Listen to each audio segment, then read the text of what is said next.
title, the World Championship. He's got it. Great shot. Hits the jack and changes everything dramatically. Cracking ball. She's got the weight. She's got the line. Here. He's hit it. She has won the gold medal in a pulsating final.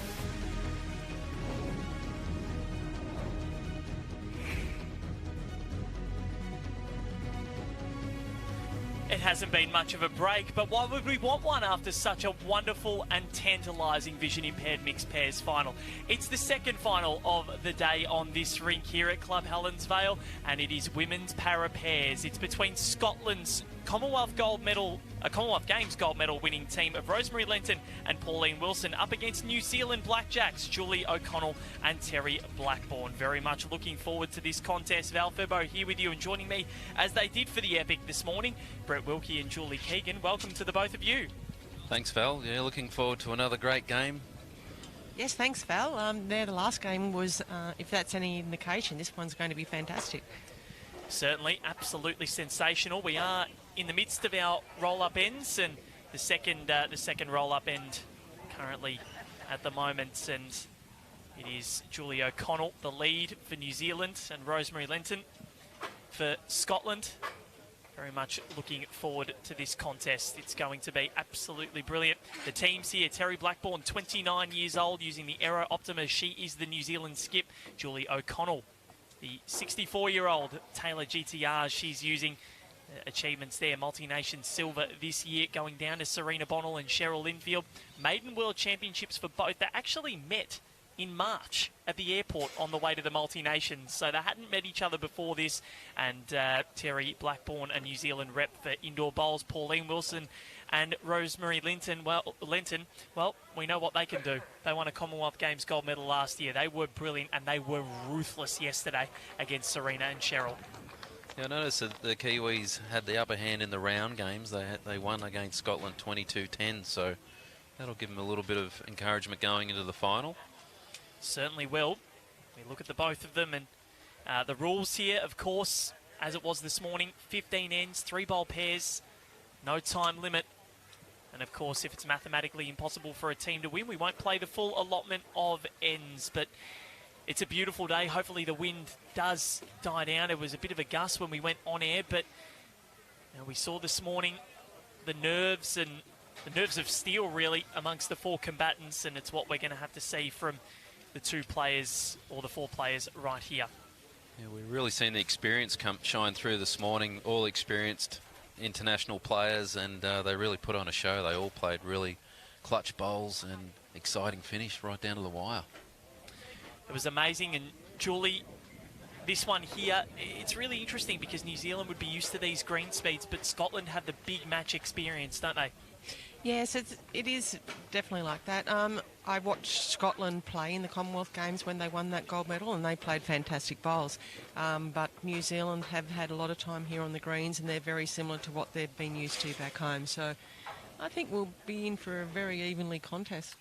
Yeah, they arrived a week and a bit early, New Zealand, to acclimatise themselves to the Australian conditions and the green speeds here. Of course, they are pretty quick over there in New Zealand, can be quicker than here at times, and very much looking forward to seeing how all of the teams adapt and how both of them go about it. And Scotland looking to become the first para team to do the Commonwealth World Bowls Championships double. So the history just continues today, doesn't it, guys? Yeah, it's great to see the para event here at the World Championships for the first time, and these players excited to be part of history. Certainly, and of course, well, we wouldn't be here without the glorious support of Queensland, and that's where we are right now at Club Helensvale. What a state to have the 2023 World Bowls Championships in.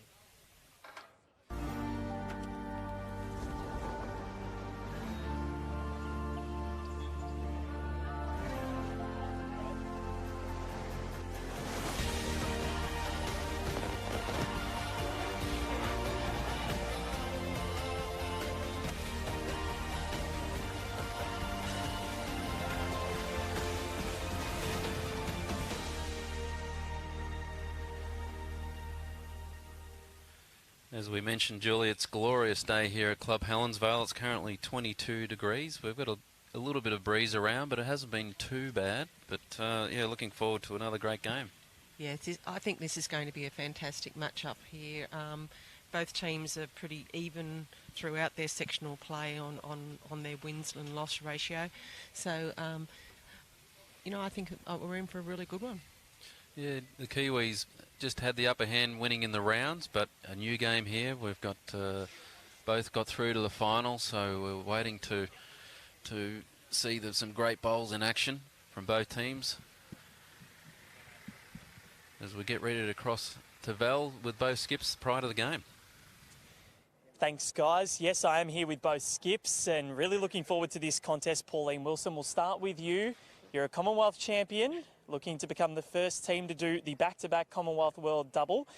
You've been in these positions before in big matches. How are the nerves going, and what are you looking for today in terms of the conditions? Oh, well, no pressure race. You just told us that. Well, the facilities are absolutely wonderful, but it's just doing those trial ends. It's very, very fast. I think that's going to be maybe the factor as to who can put the brakes on their balls and get to the jack nearest and acclimatise to that quickest, because they're a lot faster than Broadbeach, which is where we've been playing. Certainly are, and you have a great relationship with Rosemary Lenton. Talk to us about her and what makes you guys such a special couple. I think we're kind of very similar in that respect. We just say it as it is, and we don't take any blame. We're a team. If one of us isn't there, hopefully the other one will be. So it's just good teamwork, good communication, and hopefully we can do it today, bring back the gold. Well, good luck to Pauline Wilson. Now I've got Terry Blackburn with me. Terry, this is your maiden World Bowls Championships, and you and Julie only met for the first time in March. So tell us about what makes you guys gel so well after such a short amount of time. Yeah, we just naturally hit it off in March, and it's been smooth sailing ever since, really, similar to Rosemary and Pauline.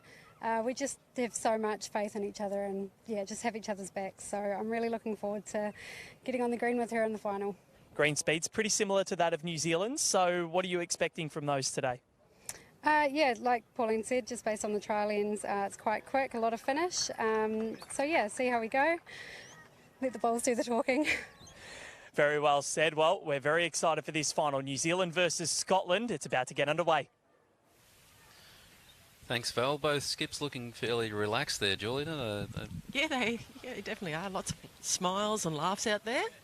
Yeah, That's still good to smiles, see. shaking hands. They're quite relaxed. Sometimes you could look a little bit tense coming into a world final, but yeah, both keen to get into it. Good conditions. Green's running well. It's quick, as they mentioned, but it's not flying. It's not too extreme. So we should be conducive to some good bowls here this afternoon. Yeah, the pace is really good here, and it's just, like we said, it's not too quick. And the green surface is just spectacular, and well done to Helensvale on producing the greens and getting them up to this standard. They're looking great. We also have the men's pairs final underway too, and a couple of rinks across. In the middle of the green we have Australia versus Ireland.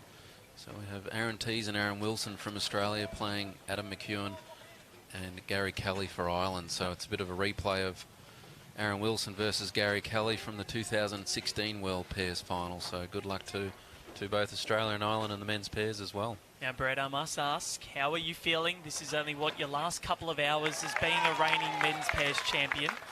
Yeah, I've been fortunate enough to be a current world champion for 7 years now, Yep. so it's about to come to an end. So, yeah, it's been a great honour to have that as a record. So looking forward to seeing who wins this afternoon. Certainly, and the way that all four of those players play could be done pretty quickly, maybe in, 10 minutes? Disco Yeah. very quick on the mat. Yeah, We know that. They don't muck around, they get into it. So a great final this morning between Australia and South Africa in the vision impaired mixed pairs. Australia getting their revenge from the multi-nations and the sectional play. Julie O'Connell and Terry Blackburn from New Zealand in conditions very similar to that of home across the ditch. And Scotland, well, Rosemary and Pauline, they are a formidable force in para bowls. They won the Commonwealth Games last year, and look at what Julie O'Connell has put up straight away. Yeah, very good correction. She was just a touch quick with the first, but nailed it with the second one. Scottish lead, just a little bit of rush of blood with her first. It's gone in the ditch. But as we said before the first game, sometimes a little bit of nerves, a bit of adrenaline in the start of the game can push them through a little bit. Great correction here. Yeah, Rosemary Lenton, brilliantly done. She's fired up. She's a fired up character, is Rosemary. I was in Birmingham last year, and she wears her heart on her sleeve for Scotland. And New Zealand, well, they've got Taylor Bruce in the women's singles final tomorrow, but they want to get a gold medal beforehand. History on the line as the first to do something at this event, the first para women's pairs final. First to win a gold medal. It's always nice being the inaugural something, isn't it? Not that I have been anyway. Yeah, it's always an honour to win something like this. But to the first one, get your name into history. Something special. And you can never take away that title of world champion.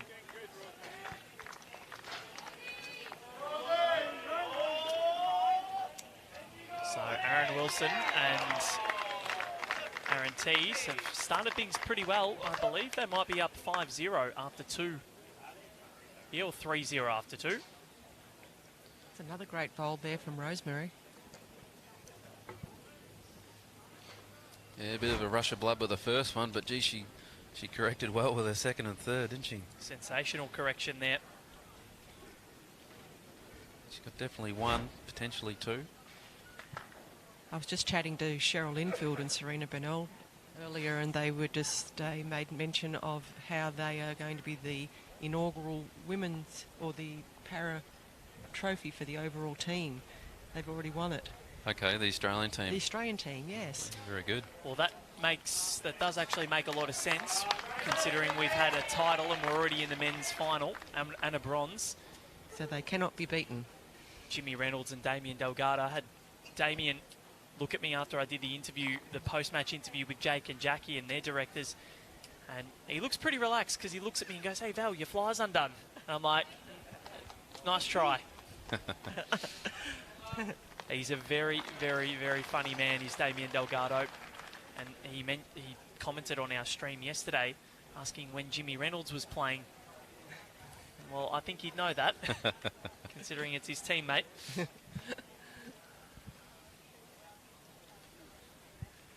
Pauline Wilson now just making her way to the mat for her first bowl of the final. Hailing from Glasgow, Pauline Wilson, home of the 2014 Commonwealth Games. Yes. Looked like a really picturesque games, that one, as Leamington Spa was last year. Yeah, very beautiful spot there in Glasgow. Nice setting. Nice handy home there, just passed for the Scottish team. There are some truly beautiful bowls clubs around the world, aren't there? Any that spring to mind that aren't in Australia that you've played at over the years that you've really just loved going to? Well, I think the venue at the Glasgow Commonwealth Games was always one that would stick with you. The backdrop of the museum gallery next door, it was, you know, amazing sort of backdrop. But, that sort of one that really sticks out. The Commonwealth Games in Delhi prior to that was completely different, where it was sort of out in the open right next to the stadium, but the stadium was the backdrop, so you could look out over to the athletic stadium, which was quite impressive. Well, as we see, a great cool shot there from Pauline Wilson. Look at these bowls in the head here for Scotland. She's probably a little bit unlucky there. She's only probably got one out of that. She's played a near on perfect bowl. Could have made three. Yep, that got one and potentially two. Julie O'Connell bowl, really the thorn in the side of the Scots at the moment. So Terry Blackburn comes up the rink just to have a look around. 29 years of age is Terry. Represents New Zealand on the indoor circuit over there. Very different game to what this is.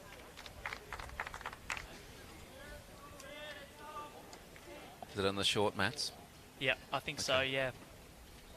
Yeah, Australia play New Zealand every couple of years in the indoor bias bowls, as it's known, with the smaller bowls and on the carpet inside. Roll it out on a hall or in a bowling club or a sports hall and things like that. Looks like a lot of fun. I've never done it. Have you done it? Yeah, it's quite good. How'd you go? Not too bad. You heavy? You keep it on the mat? He didn't say no. Now, Terry Blackburn. Good effort. She wasn't far away. She had perfect weight. I think the good thing is she's got another one around about. It's looking a bit vulnerable. She does, so New Zealand, they set the mat length here, 1 to Scotland at the moment, 1 and a measure indicated.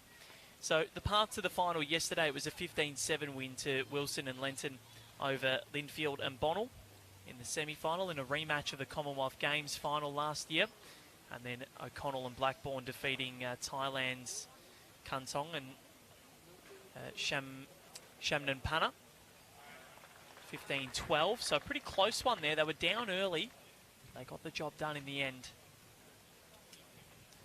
Yeah, I noticed New Zealand finished on top of their section during the round play, so that'll give them a little bit of confidence going into this game, and also beating the Scottish team throughout the rounds. So New Zealand won 4 wins and a loss, with Scotland winning 3 wins and 2 losses in the sectional play to get through to the semi-finals. So taking 1 out, just asking for a measure. Our marker from the last game, Vicky Eva from Perth. She's out umpiring this game, so all our ITOs, we've got I think 50 ITOs from around the world here throughout Australia and worldwide.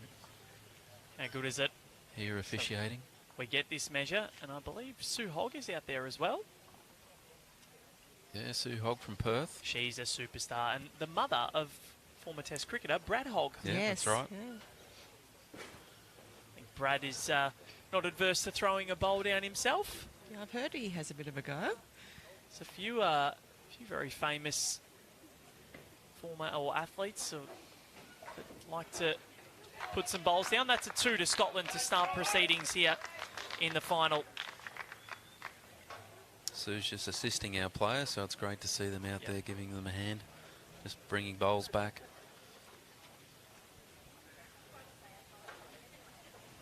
Grabbing the mat, etc. for the players. It's great to see, and also the volunteers at all the clubs. We've had 5 host clubs here throughout the Gold Coast of Broadbeach, Paradise Point, Musgrave Hill, Mudgeeraba, and here at Club Helensvale. All our venues have done an amazing job, along with all their volunteers and staff, the greenkeepers. The weather's been great. We've had a bit of rain, which has been at night, thank God. And it's well, been a apart great from the series lightning so that far. we copped at Mudgeeraba the other day, Brett, don't forget that. Yeah, it looked a bit hairy. Came and went pretty quick though. It did, yeah. It was, and look, the right decision was made to take the players off because the lightning was close and the bolts were quite full on. So not surprised that was the verdict. So the sectional round here, there were 6 teams overall. Scotland finished 3rd at 3 wins and 2 losses from the 5 games that they played. And New Zealand finished on top at 4 wins and 1 loss. Their only loss coming to Linfield and Bonnell. And it was a tale of the tape really, as the same as the Commonwealth Games last year. Australia defeated Scotland in the sectional rounds. And, well, they weren't really close in the final or the knockout stages. So New Zealand, well, they know that Scotland are very good when it comes to these pressure bowls. So a lot of work to do. Yeah, the Australian pair actually beat both these teams in the sectional play, but just got pipped yesterday in the semi-final. They did. All on the day, isn't it, really? Yep, it is. And look, a little bit of luck involved as well. There are a couple of times when Serena and Cheryl moved the jack, and A bit of luck there. yeah, That did happen once A yesterday. lot of luck. That did happen once yesterday, but there was a time when Serena and Cheryl moved the jack when they didn't want to and ended up conceding a 4 when they were holding 2. Would have got them right back in the game.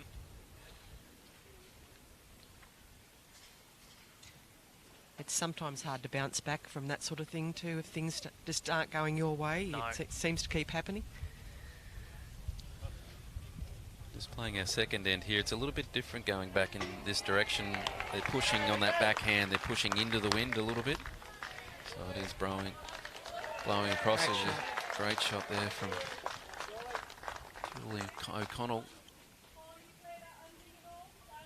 Julie hailing from Invercargill, pretty close to the most southern tip of New Zealand, so it gets pretty fresh down there. Yes, I remember we went there for bowls once and it was freezing. Oh yeah.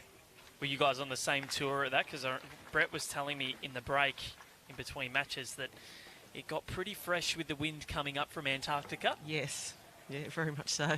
Yeah, it was a howling breeze, and the jacks were getting blown off the line, and mats were flying and things like that. So there was a bit of ice on the breeze as well. So Yeah, despite the weather, I've heard it is quite a picturesque venue, though.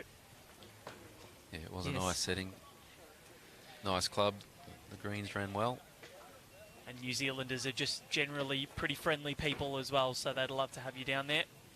Yeah, there's some great clubs in New Zealand as well. Like, Yeah. you know, I got down to Queenstown not all that long ago. That's a beautiful setting where the Bowls Club is there. But some lovely little clubs around New Zealand. Nai, another big one. And World Champion of Champions was there last year with Sam Tolchard representing England, and he's playing their singles. He won the World Champ of Champs. Taylor Bruce won the Women's Champ of Champs, and, well, she's in the Women's Singles final here for New Zealand. So Yeah, it's a pretty good effort to follow that up. they've got a lot of depth on the women's side of things. Caitlin Inch, Selena Goddard, Val Smith has been there and done that. Yeah, always a lot of great battles between Australia and New Zealand over the years in the Trans-Tasman, and now in more recent years the Para are having great battles as well, so Yep. great to see them included in all those events. So Pauline Wilson trying to get this down. Good start for the Scots. Pretty handy home there. Yeah, very. So it was a tough match for New Zealand yesterday against Boilai Kantong and Somwang Shamnanpana of Thailand. They were down early. They ended up coming back and getting the job done within the 15 ends. Of course, 2 days of finals at Club Helensvale, and then the last 2 days of finals next weekend on the 9th and 10th of September to be at the Broadbeach Bowls Club. It's where you hail from, isn't it? Yes, Julie? that's my local. It's a great club. No, it's a great club. It's absolutely 4 greens, absolutely humming with busyness during these events. Yes, the greens are always in great shape there, like they are here. You know, we're very lucky on the Gold Coast here to have such great greens. That's why the Australian Open's been so popular over the years and continuing to grow. Well, 12 clubs on the Gold Coast up here. Of course, the 5 that have hosted the World Championship so far, including here at Helensvale, Broadbeach, Musgrave, Mudgee Bar and Paradise Point. All of the clubs have just been magnificent, haven't they? Yeah, they put a lot of work into their greens. Good greenkeepers and volunteers doing a great job. Nice save there from you, Brett. The pen just falling. Good reflexes. We lost it. So Pauline Wilson looking to get another one in the head here. Terry Blackburn to come. Yeah, she's just trying to sit that bowl. A trailer jack just pushed it a little bit wide.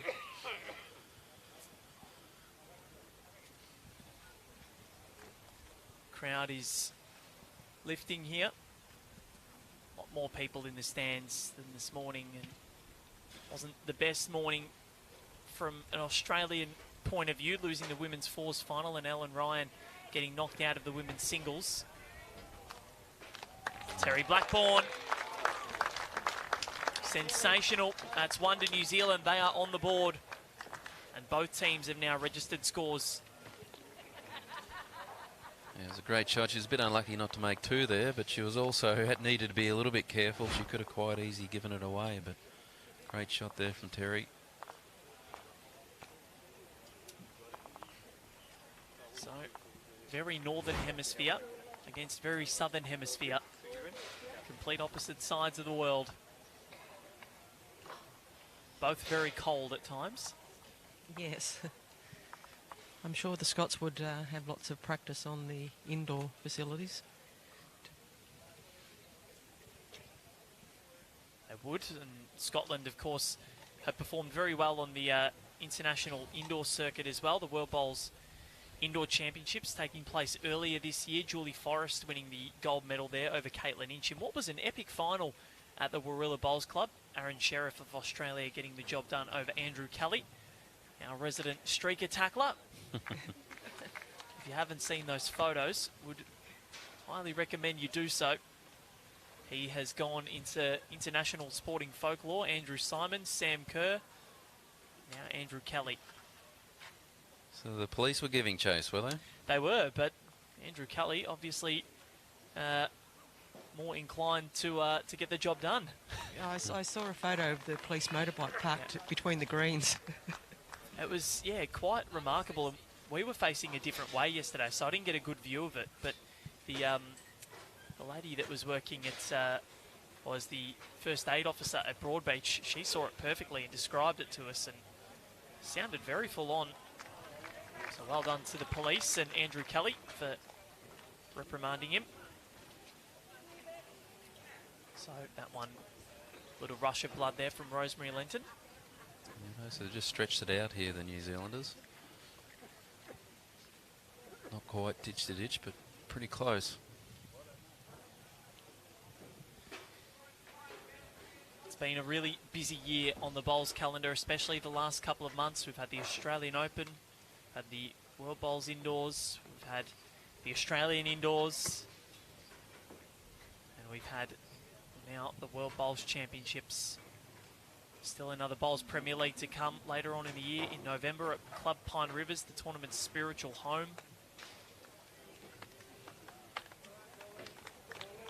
Nicely done from Julie O'Connell. Yes, they're settling in nicely here, the New Zealanders. They'll be a bit more acclimatised to the wind if there's a bit of wind around on the quick greens. They'll be a lot more used to that, whereas the Scottish team with the slower greens, the wind doesn't play as much of it as effect. That's for sure. So there will be a little bit of an advantage to the Kiwis if the wind does get up. Yeah, that's why I asked them about the conditions. It's a little bit different for both, and you know, Terry saying that it has been a bit different coming over here, but sort of similar and very different to Broadbeach. They're a lot quicker, the greens here. Yeah, they tend to get quicker and quicker as the day goes on. I think here at Helensvale, when I've played here, like by the time you get to the afternoon, they're pretty lightning. I think they missed the rain that Broadbeach got a couple of nights ago as well. Yep. Broadbeach got a lot more rain than they did out here at Helensvale. Well, they certainly did, and I can attest that the day before the tournament, we arrived and were just getting things sort of set up. And out of nowhere, a downpour to where Green 1 at Broadbeach was pooling. And I sent it to everybody, and they couldn't believe what was happening. It just literally came out of nowhere. 10 minutes, just hard rain, then it stopped. Yeah, I don't think there was anything here that night either No. at Helensvale. So. Yeah, I think being closer to the coast, we cop a lot more of the rain. Yeah. It is quite picturesque, though, when you're walking along the coastline and you do see those little lightning bolts out into the distance. As long as they don't come to you and they're out in the water, it's fine. So 1 to red at the moment. New Zealand holding sway as the skips make their way to the mat. 2-1 in favour of the Scots so far as they look to become the first para pair to do the Commonwealth and World double. It would be mightily, mightily impressive.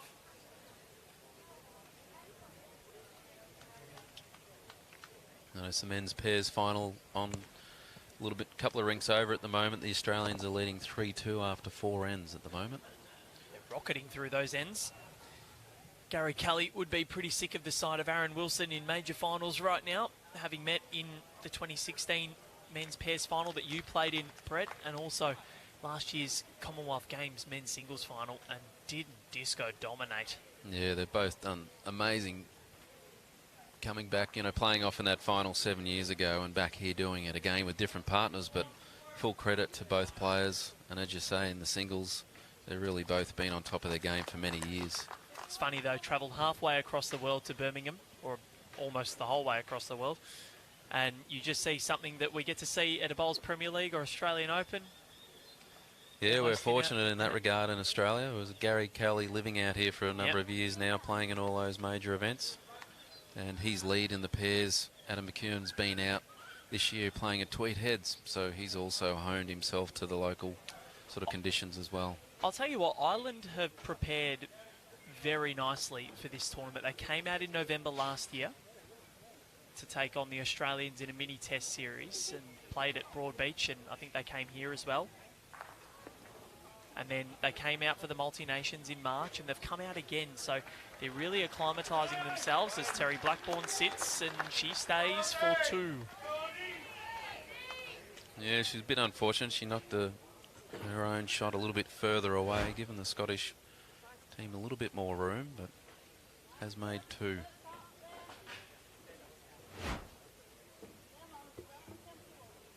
Pauline Wilson now playing the backhand.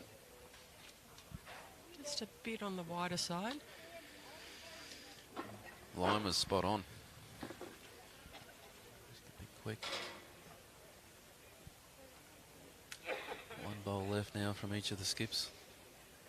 She wasn't too far away last time, Terry. Just needs to make a minor adjustment. This is the first time I've actually seen Terry play. Very impressive. Like she's great demeanour. Yeah. And that'll come in nicely, and that will create a 3rd here. I was saying, Val, when you were interviewing the skips, they both look really happy and relaxed. They did. For about to go into a world final. I know. They didn't look that nervous at all. Not at all. It's remarkable, and if I was in that position, I reckon my stomach would be absolutely churning. But I guess when you're out there, you know, I guess you have control over what's going on. When you watch it, it's probably harder to watch. Oh, definitely harder to watch, I think. Especially Terry, like I know the Scots have played in a Commonwealth Games final, but Terry being younger and not played in anything on the world stage to this level, so full credit to her. Looks really relaxed. They only met in March, Terry and Julie, which is... It's hard to get that sort of gel in a combo. As we watch this bowl come in. That could be enough. Could be enough. Rosemary, she liked it. We'll come back to that chat in a sec after we get the result here. Umpire coming out, I think. Finger measure coming out. Umpire Vicky. She's been tasked with the duty. Who are you favouring here, Brett?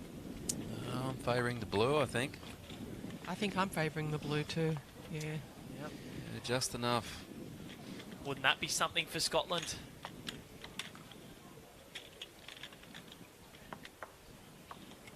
So, we'll find out very, very shortly. Looks good with the blue bowls matching the blue outfit for the Scottish team. Yep. Very close. Steady hands needed.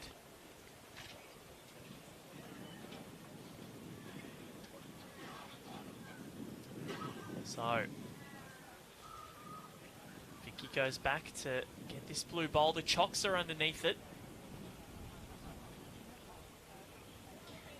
This is tight.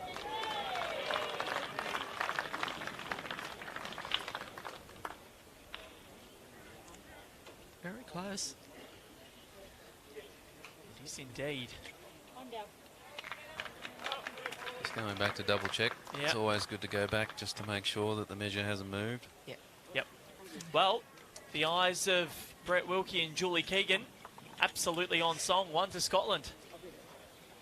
They lead it 3-1 after 3 ends here at Club Helensvale.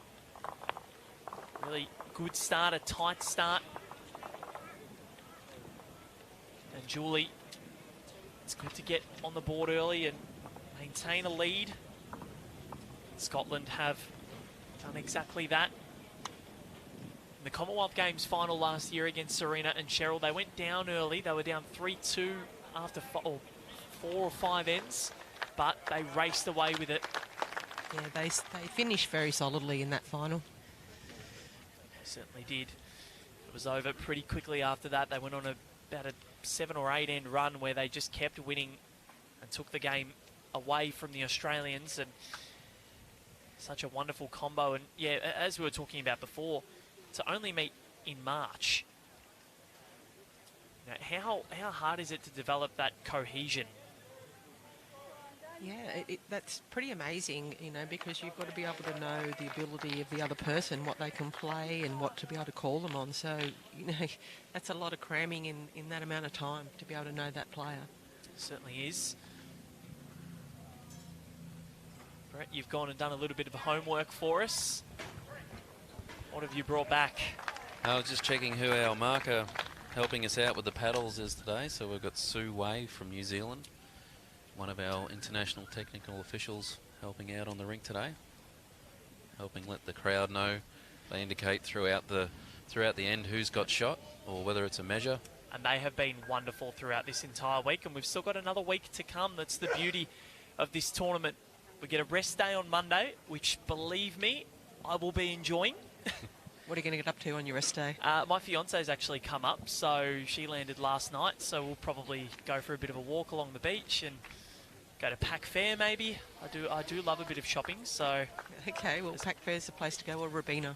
Yes, I have heard about Robina, so might head out there and yeah, just enjoy some of the offerings that the Gold Coast has. There's some great places to eat around Broadbeach, and it's one of the beauties of the Gold Coast. You've got so many options with the theme parks and great restaurants, shopping centres. It's plenty of options to suit a various range of people's likes. We did Movie World last year, and I overcame my fear of heights on the roller coasters. There's a couple of quite bad photos of me almost crying on one of them. But it's so good, and it was so much fun. And yeah, looking forward to coming up here for many more years to come. And of course, Club Helensvale, the juggernaut that is Club Helensvale, continues to grow. This new clubhouse looking very schmick. Brett? Yeah, so the green's all finished with a new cover, new surface, artificial surface, which is running quite well from all reports. And the clubhouse, which features a upstairs function area and also downstairs bowlers lounge, which will be operational around the end of the year. So looking forward to that great facility in use here at Club Helensvale. Does that all open up to the greens downstairs? Yes, it all opens up. So it's going to be great for the bowlers. They'll have their own designated lounge area to do their presentations and various functions, and then also the upstairs area can be used for any sort of function, whether it be birthday parties, weddings. Good. So where will you play most of the events? On the indoor or on the grass? I'm not sure at this stage, but they're also looking at doing the bottom green as well, so there'll be 2 greens under cover. Well, if there's 2, that could mean possible Bowls Premier League territory. Yeah, well, it opens up their options of different events, so looking forward to seeing the end of the great facility. Of course, the Gold Coast Hawks, part of the Bowls Premier League. Yeah, they'll be in action again in November at Club Pine Rivers. Certainly. Looking forward to that in November. So, Pauline Wilson now stepping to the mat. New Zealand and Scotland have enjoyed a tight tussle so far. Scotland currently holding sway at the moment, but I dare say the end hasn't been sewn up yet. Skips need to narrow in on this jack. Yeah, still a little bit of room here for both skips.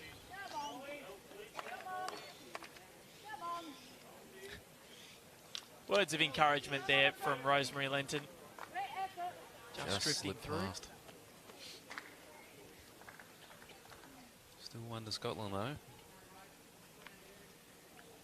I can remember the Commonwealth Games, how much support Scotland had in the crowd. It was like so loud, and I think that's probably helped with get them over the line as well. It's great having all that support.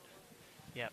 Last year they were very raucous down there. Of course, Alex Marshall was in Birmingham last year, so he had a lot of fans, not just from the Scots, but from everybody. Big fans of Alex Marshall, who is going to be in action next. Australia v Scotland in the men's triples semi-final. Yeah, looking forward to that game. Oh, yeah. So, can't wait to shot see here. what happens there. And Pauline Wilson, that's very, very good. Made two. So pressure now on Terry Blackburn. They don't want to drop a lead too early here, New Zealand. Obviously, if you do drop it, early is the time to do it. But in a final like this, you want to maintain yourself and maintain the margin.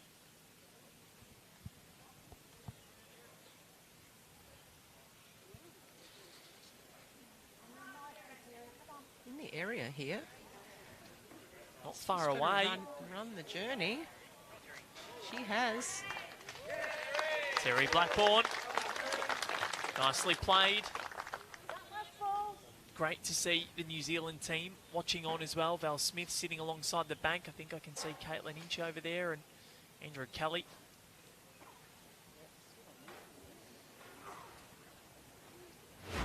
Great to see when your teammates come and support you, even if they're not playing. Speaks volumes of culture. Great shot there from Terry. She hails from Hamilton, New Zealand. Terry Blackburn. I've not had the pleasure of going to New Zealand before, but I've heard that it is absolutely spectacular, and I know you two have played a lot of bowls over there. Yes, I actually made my debut at Fendleton in New Zealand in 2007 for Australia. That's a beautiful club too. Nice little club, Fendleton. I love that one. Always a special memory, your debut. Where was yours, Brett? Mine was at Hendron Under in Brisbane, a bowls club where we played in New Zealand, against New Zealand and Trans-Tasman back in 2009.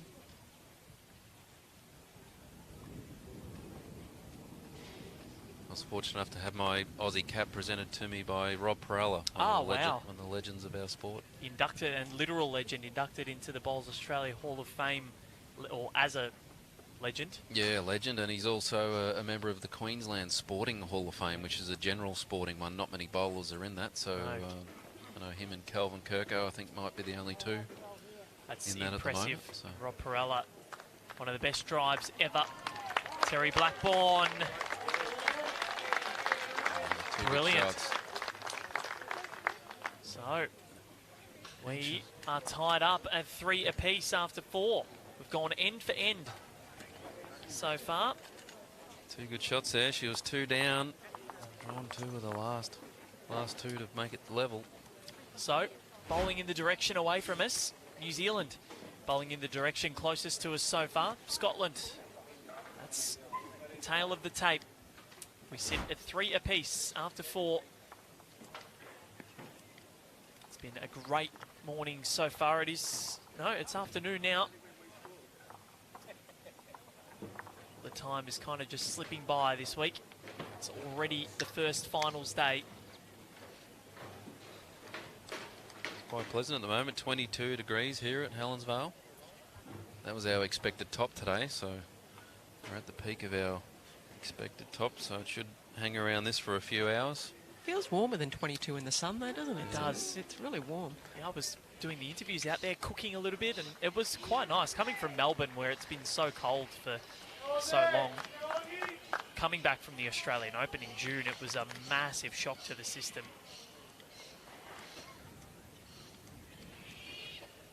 Especially sitting at a cold MCG at night.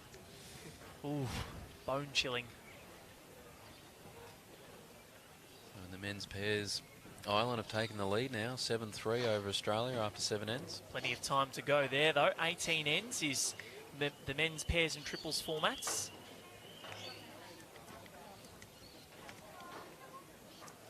Not a bad home. Good line for Julie there. Rosemary Linton. Such a fired up character. The Commonwealth Games last year, there were fist pumps aplenty. Rosemary hails from Dumfries in Scotland. So it'll be quite early over there in the morning, Yep. I would imagine, at the moment. Very similar to Cape Town, where I think, what was it, 2:35 in the morning when we checked. I reckon they'd be about 9 hours behind at the moment, Scotland. I'd say 3 a.m.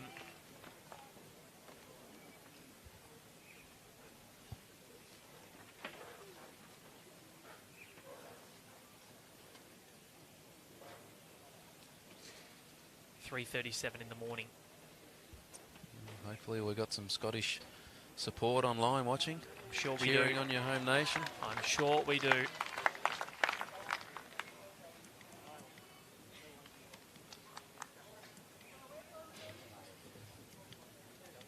Well, still one shot here to Rosemary, can make it 2. We've seen a lot of drama in the knockout stages and even before that, but yesterday it was Malaysia knocking out Wales. Dan Salmon and Jared Breen, the men's pairs Commonwealth Games champions, knocked them out in an extra end in the quarterfinals. In the men's pairs, there was an extra end in the women's fours, and then this morning, what drama.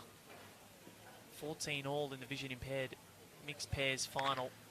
Jake Felberg and his director Cody, his brother, and Jackie Hudson and her husband and director Robert got the job done in an epic performance. Jackie Hudson, her elation was infectious. Yeah, she was quite emotional after the game. It was just an amazing final. All 4 players, credit to them, the way they played. And they're, of course, World Bowls champions forever.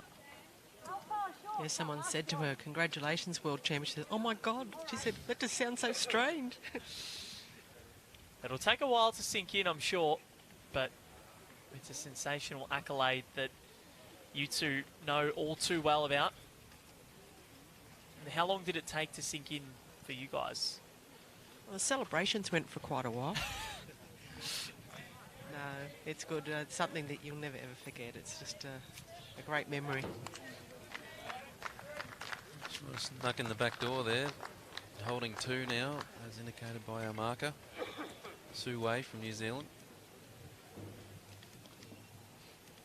I imagine the celebrations in Adelaide 2012 would have been fairly raucous as well, Brett, after every single Open Jackaroo went home with a gold medal. Yeah, it was pretty special for everyone at the championships to get a gold medal. It was yeah, it was amazing, really. I'm not sure whether that's ever been done before, but to win the overall trophies for the men and the women, it was just special memories. Certainly. As you mentioned earlier, there's an overall for the men, the women, and also now the para, which is a great inclusion. Yep, confirmed that, well, Serena confirmed it to us that Australia will probably win that para trophy. As Terry Blackburn, she's had a really good morning or afternoon. He's very much on song. 29 years old, same as Jake Felberg. Yeah, Jake's been around a long time. I would have thought he was a little bit older than that, so he was quite young when he first came into the international scene. Means that we've got him for a very long time to come.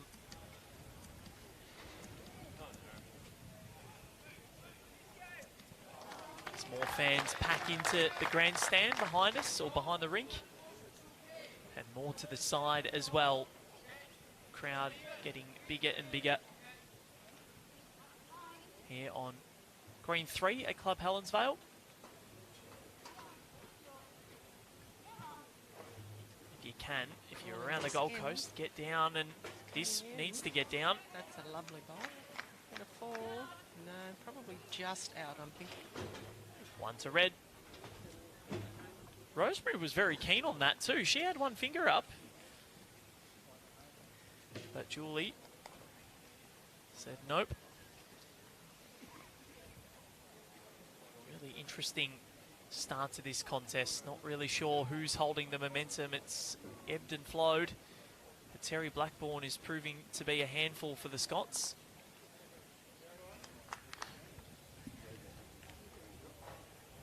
Pauline Wilson on the backhand. It's a great release, isn't it? Yeah, both skips get the bowl away very well. Get down low and get it away nice and smooth. This one comes around the back. It's a great initiative as well, the red and blue bowls, Commonwealth Games and World Bowls Championships now. That's what we're using. Each team to bring a set each. Yeah, it's great for the spectators, both here at the venue and also at home. And for me, I'll tell you what, covering Australian Open fours matches or Australian fours matches where everything is the same colour or there's many different colours, it's not easy. Imagine what it was like when it was all black bowls. Credit to those commentators back then. You got to have a keen eye for those stickers, that's for sure. And a good memory. Yes. Always takes you a few ends to get into the flow of things, but it's okay after that. Any toucher here would be beneficial. Pauline Wilson. He's close. Might just be a cold draw for Pauline Wilson. It falls in. That should do the trick. Great bowl from Scotland there. Well, we continue. Scotland keep winning in this end. You know, she wasn't far out with her second shot, so she just made that little bit of a correction. Scotland lead it 4-3 after 5. We're a third of the way through this Para Women's Pairs final. You see the replay there, just adjusted. That was her own bowl there, just to the back of the screen there, just enough to claim the shot. She's impressive, is Pauline Wilson.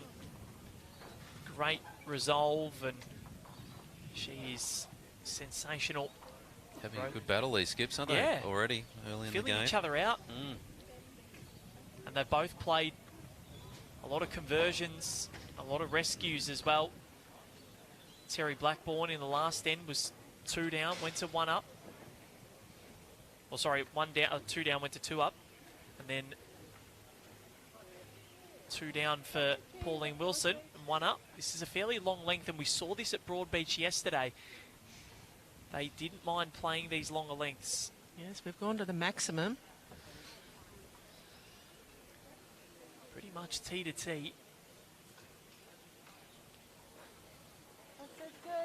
See, Ireland have extended their lead in the men's pairs. They're now out to 8-3 after 8 ends. Down you come. Very interesting. Down you come, Rosemary. Good one, man. It's funny, Disco and Teasy both played so well at Broadbeach yesterday, but here the other day, just trying to feel out the conditions at Club Helensvale.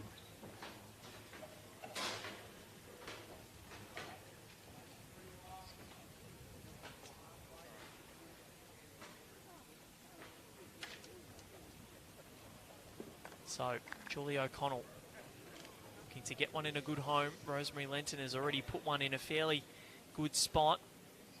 This isn't too bad. Sits away and it stays on. So, good homes for both. Past, nothing too short.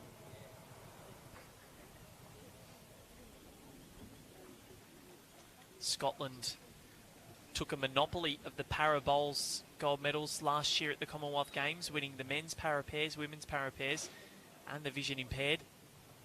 It was the only 3 gold medals that Scotland won, almost getting them to the top of the medal tally. But Australia, thanks to a superb games from Alan Ryan, and then Disco right at the end, getting to the top of the medal tally, thanks to that extra silver that they won in the men's triples and the 2 para finals that they lost. Yeah, some amazing finishes over there, wasn't there? Yeah. The women's pairs is one, it's a sporting moment, and I'm I've been to a lot of sporting matches and contests in my life already, and that one is going to be very hard to forget, sitting ringside for when Ellen hit that final bowl. And when she screamed, "Chrissy!" you knew. Yeah, that was just so good. And the celebration. Poor Lachlan Williams, my colleague at Bowls Australia, he had a Val-shaped handprint in his arm after that. Rosemary Linton. Pauline Wilson says, "Up you come." Now that, I believe, will do for shot.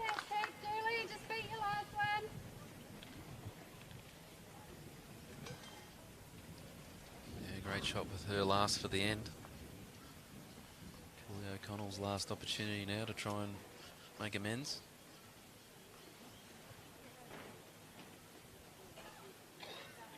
These greens are travelling very quickly.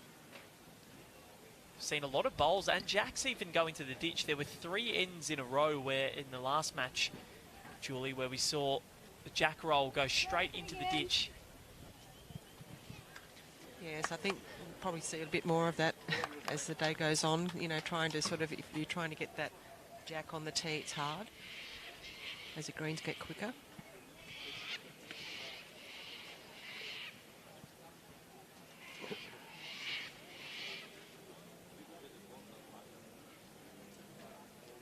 See where girls just having a little bit of a smile on their way past. Good to see them relaxed and enjoying each other's company while they're playing. Yeah, it's great. It's good to have a chat on the crossover, even if it's not about the game, you know, just sort of, you know, if someone's had a bad end or something like that, you know, just to say, yeah, you will get it, it's all right, you know, or just give them a little pat on the back and just say everything's okay. Pauline Wilson now holding one, Scotland. Trying to make it 2 on the forehand. Come on down. It's a pretty good track. How's the weight? Well, come to the middle then. That's good. Handy home. You're behind. Lots of bowls at the back there, not too many shorties. Yeah, they've all given it a chance.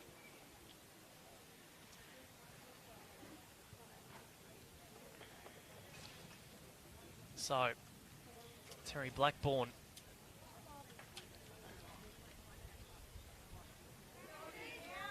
Get it down. It's coming. And it's nestled in beautifully. Well, this direction completely owned by the Blackjacks so far. The other way, owned by the Scots. They've been going in tandem. Beautiful bowl, that one from Terry. What has Pauline Wilson got in response? Scotland currently lead it by 1. Yeah, you're right, Julie. Just a bit heavy. Maybe. Missing high. I think that has... No, that has gone into the ditch.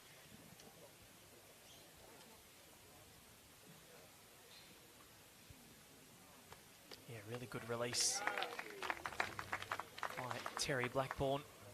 She does have a very good delivery. I'll tell you what. A bit of an aggressive line here. Yep. Trying to get underneath. Slips off that. Yep. Now, has that done enough for 2? It's close. And Pauline Wilson's going to come down and have a look. Good idea. A little bit fortunate there. She was a little bit narrow. But yeah. Got away with it.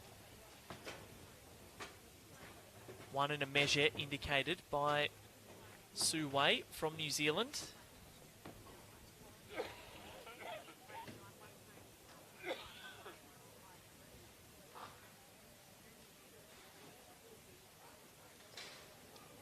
Yeah, she's got 2 options here. She's already played a couple on the forehand. She could stay there, still an open draw, or she could try to play the backhand, promote her own, or just sneak under.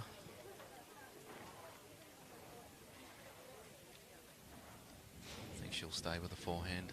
She's already had a look down there twice. Yep. Still enough room to get in there and draw that shot. They tend... Slide off the shot bowl. They tend not to change once they've been going in one sort of direction. Or one way, one hand. Yeah, I think it's a good idea. Yeah. Like if you're playing one side, you know the line, you Yeah. know the weight of that side of the green. You don't have to really adjust, too much at all. Mitigates the risk too, doesn't it? Exactly. Because if you're going out on a whole new line and whole new hand. The great attempt there. Nearly got the jack on the way through. So now, could Terry play an aggressive bowl here, try and sit that blue bowl on the wing and get rid of it for a few? She's possibly got 2 anyway, so Yeah. I don't know who would have fourth shot. I think fourth shot looks like it could be Scotland behind. Possibly. There could be a red bowl in there.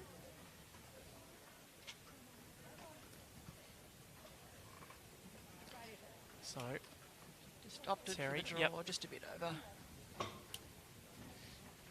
Could see a measure coming here. yep.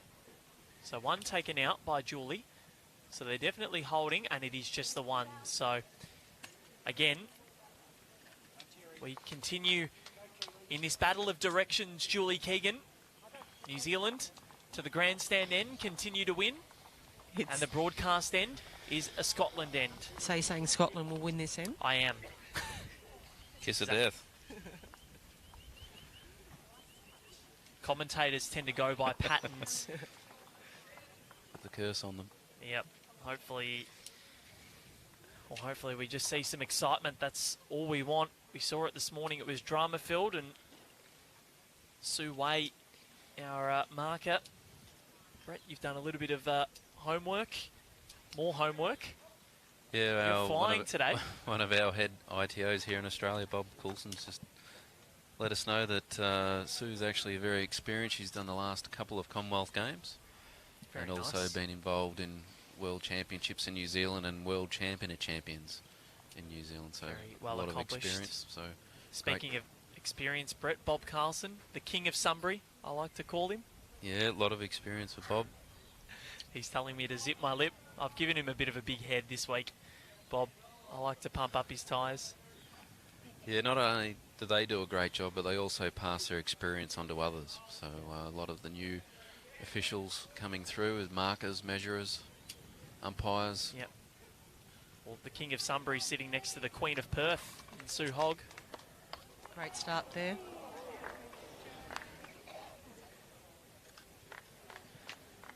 Yeah, they have a great rapport. All Yeah. the ITOs from around the world meet at these major events. Of course, Sandy Wallace, the great Sandy Wallace, stepped down from her role at Bowls Australia, which Bob Carlson has since moved into as. What will the Sandy trainer. do with the time? Well, no, she's I think she's booked a trip, or she's going to book a trip overseas to do a European river cruise. Saw her yesterday at Broadbeach. She's one of the great people, is Sandy Wallace. She might get out and play more bowls. She might.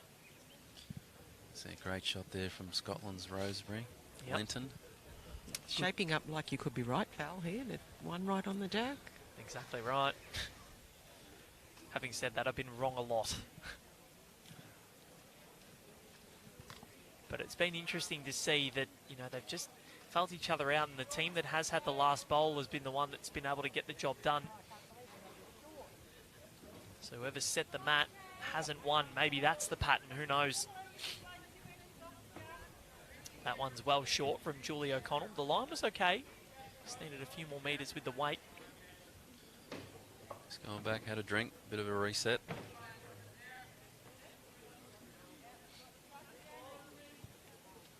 Nearly 1 o'clock p.m. at Club Helensvale. And this one here from Rosemary just drives through. So not a bad home, but she's still got one on the jack and one pass from her too. So a good couple of lead bowls from the Scottish lead.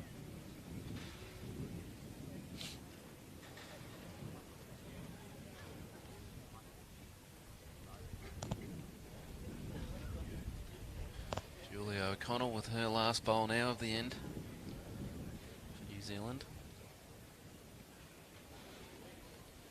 Looks a little bit quick. She needs to make connection. Not too far away. Finishing a handy home as well. Just next to the Scottish bowl at the back.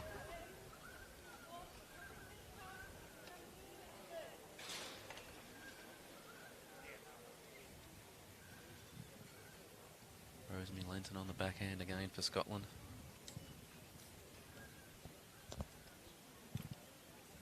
She's already got one on and one behind, so she's looking to capitalise now. Probably another one close.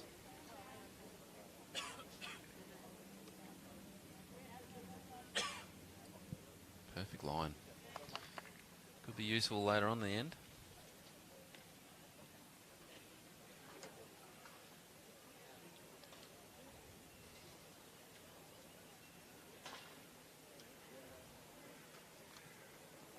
Very well, good. Could be, Brett. Great lead bowling. She makes her way to the broadcast end here to watch her skip do what she's been doing so well.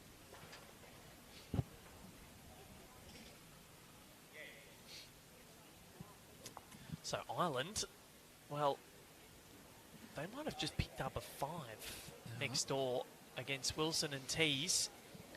I missed what happened there. The jack's out in the open, and there's not a red bowl of Australia within 12 feet. So they must have sprung out to the edge, and they're scoring a multiple. Well, that could spell massive danger for the Aussies. Terry Blackburn on a pretty good line there, just slipping through. Yep.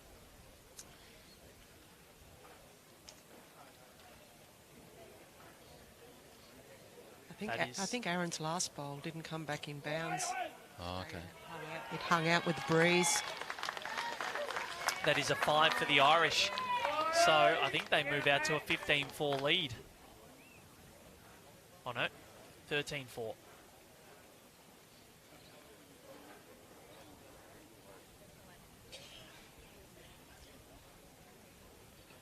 Okay, 12-4. Third time's the charm. Out to 10 ends.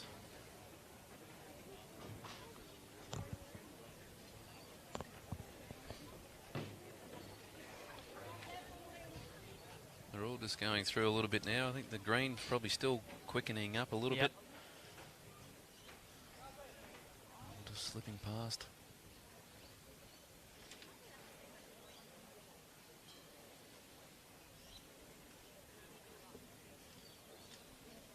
So this one here from Terry Blackburn. They haven't won in this direction yet. She's not a mile away.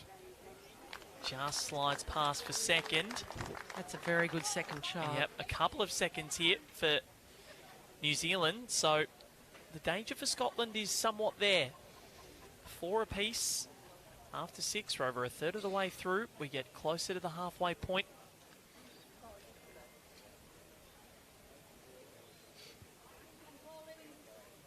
What has Pauline got?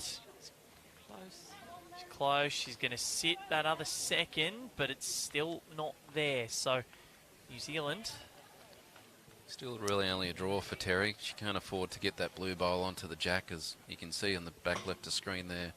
Scotland have got about 3 bowls waiting at the back, so it's really only a draw. If she can get back to the jack and a little trail, she could make 2. But doesn't want a massive trail, as you said, Brett, because it's moving like glass out there. Giving this a chance. Not far off. Julie O'Connell doesn't mind it, and exactly, well, pretty much carbon copy, except a little bit more weight. Yeah, pretty good attempt. She just gave it that little bit of a chance to sit or trail.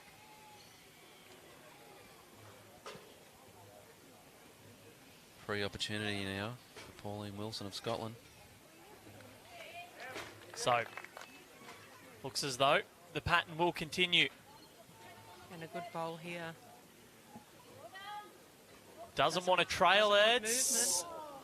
That is what I call the curse of a commentator. Yeah, you got a Val. It's a very good shot. So unlucky. It was too good a shot. Yeah, she's played a brilliant bowl there. Just very unlucky there. So New Zealand break the pattern after I really put the moz on Scotland then. They win an end and multiple ends in a row. They lead at 5-4 after 7.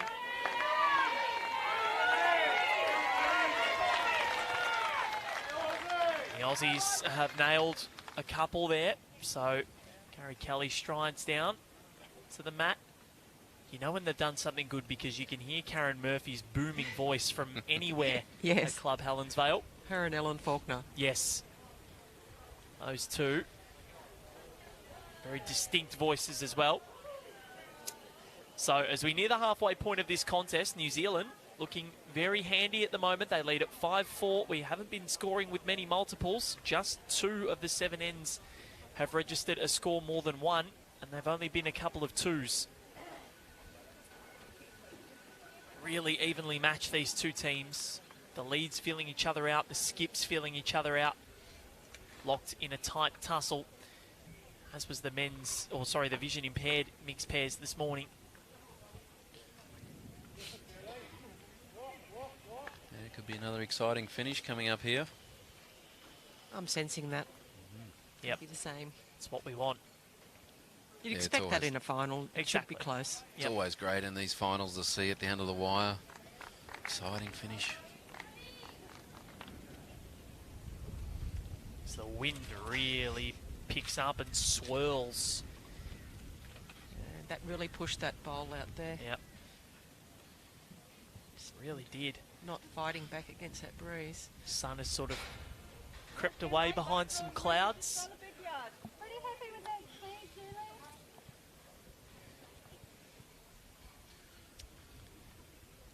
New Zealand currently holding sway. This is Julie O'Connell's second bowl of the end.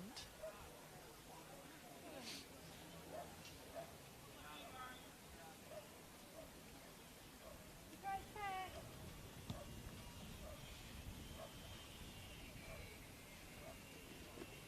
Finish off. Yeah, that's good. Happy. To you. Yeah. By all means. Rosemary Lenton now. It's her bowl that pretty much held on throughout the entirety of the last end. She's led well this afternoon. Seems to be out on a good line. Coming back on that breeze. Steady now. Steady. It's getting there, but it is Just slipping through. Yeah, it just seems to be a little bit quicker down around the tee area. And they're just finishing off. Hear a roar there from the Australian crowd. Yeah, because Disco has just converted a 3, so 13-7.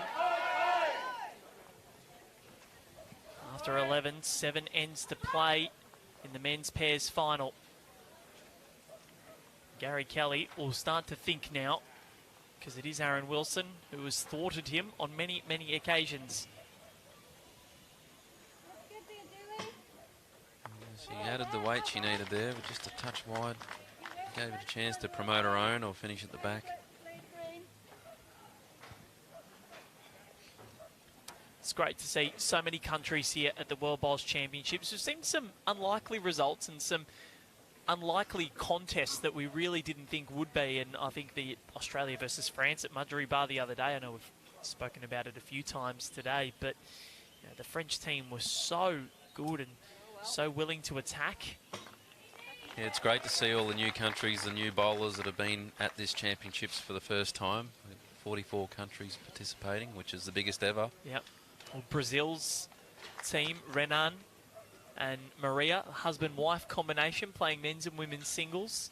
Their first time here, first time competing outside of South America. They played Argentina a few times in the South American Cup, but never over here. Their son lives in Melbourne. Great experience for them all. Is 100%. it true that France only have one green? I heard someone Yes. say that the other day. That was me, yes. One green in the south of France, near Lyon, on the French Riviera. So pretty good place to have a green. Yes. We should make it a trip over there.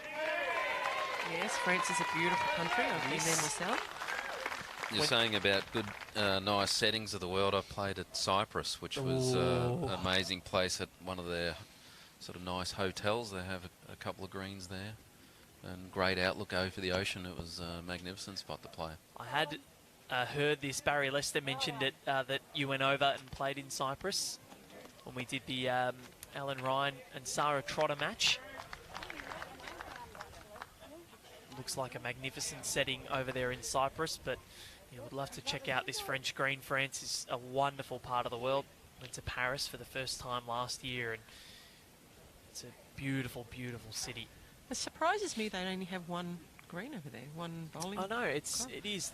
There's a lot of bocce in Europe and a lot of petanque as well, and I think their second, Amaury, he was, I think, silver medalist in the European mixed fours in petanque. And then Maxime and Thomas, the skip and lead of bocce players.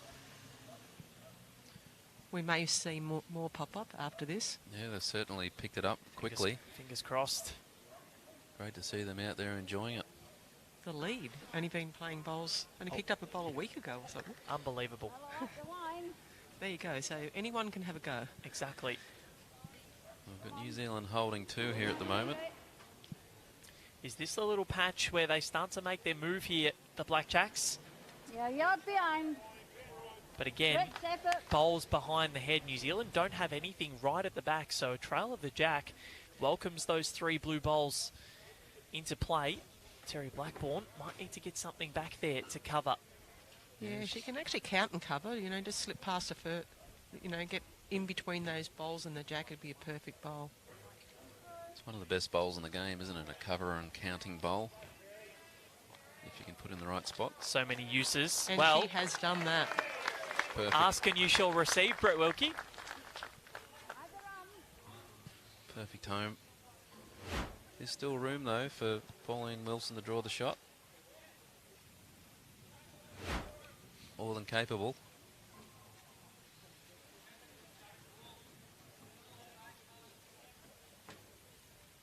Dropping under, I think. Yeah, she just overcorrected a little bit. So now, an opportunity. Weight was all right. Yeah, it was. Huge opportunity here for Terry Blackburn to put some real pressure on. Yeah, same bowl as the last. You don't want to look to get too cute and try and change anything, just same bowl. Got it away nicely.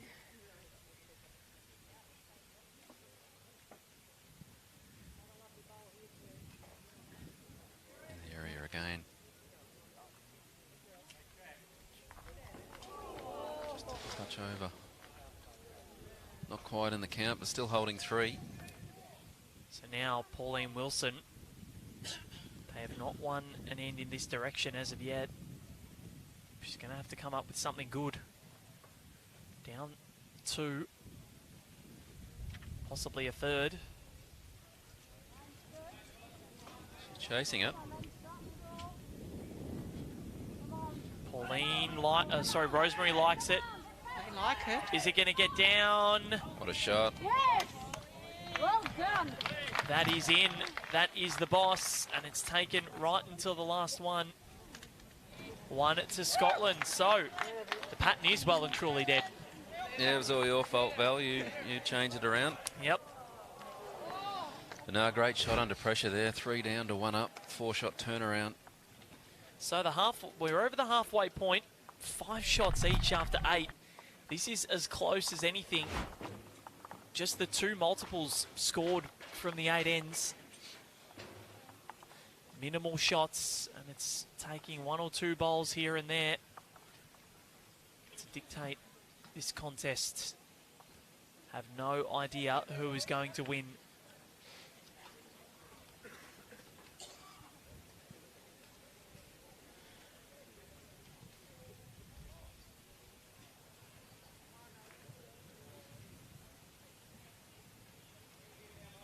So, the Scotland jack roll.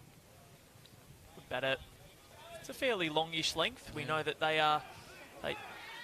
don't mind playing them at this length. They've all been fairly long, haven't they, our ends in this game? Certainly have been. Aaron Wilson has played a bomb next door to sit an Irish bowl away. Holding 2 in a measure at the moment, the Australian boys. Gary Kelly's got 1 more to come, though. Gary Kelly on these greens is a very dangerous prospect. Good opener here.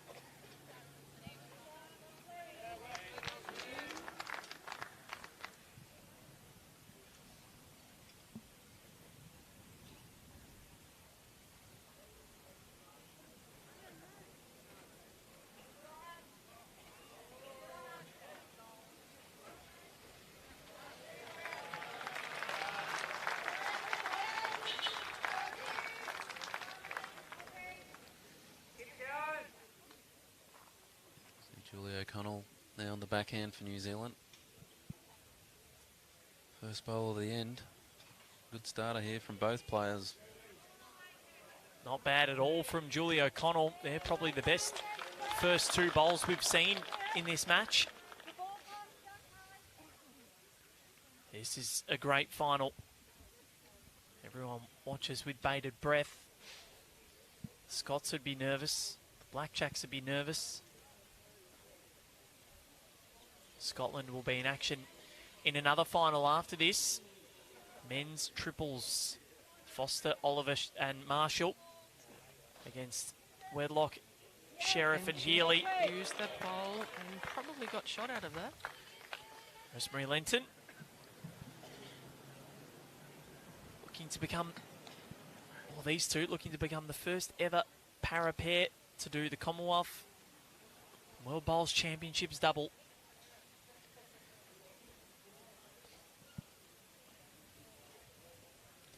And consecutively, I mean, back to back.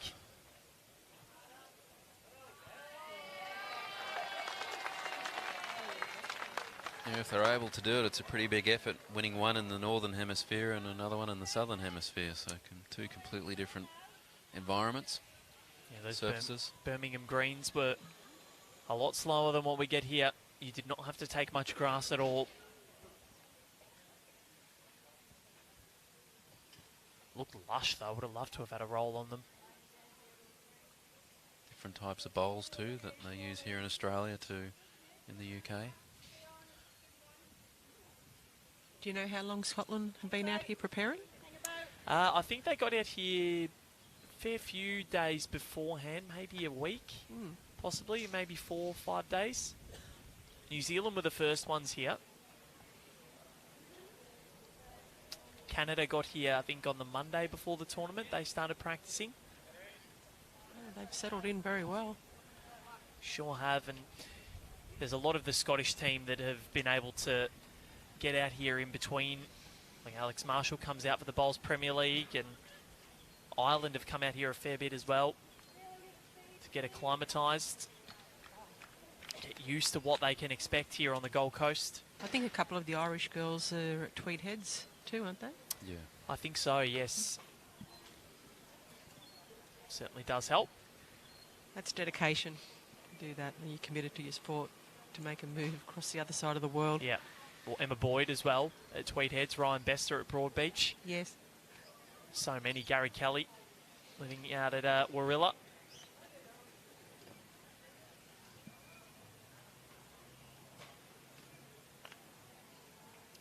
Kelly McCarrahan bowling in Melbourne as well. It's Alec Forsyth. One of Bowls' power couples right there. There's a few of those though. Yeah, Ali's been in Australia for a number of years. Yeah. Chris Leaves at Musgrave Hill, just Yes, down the road from here. certainly is. Caitlin Inch. Emma Boyd. Yep.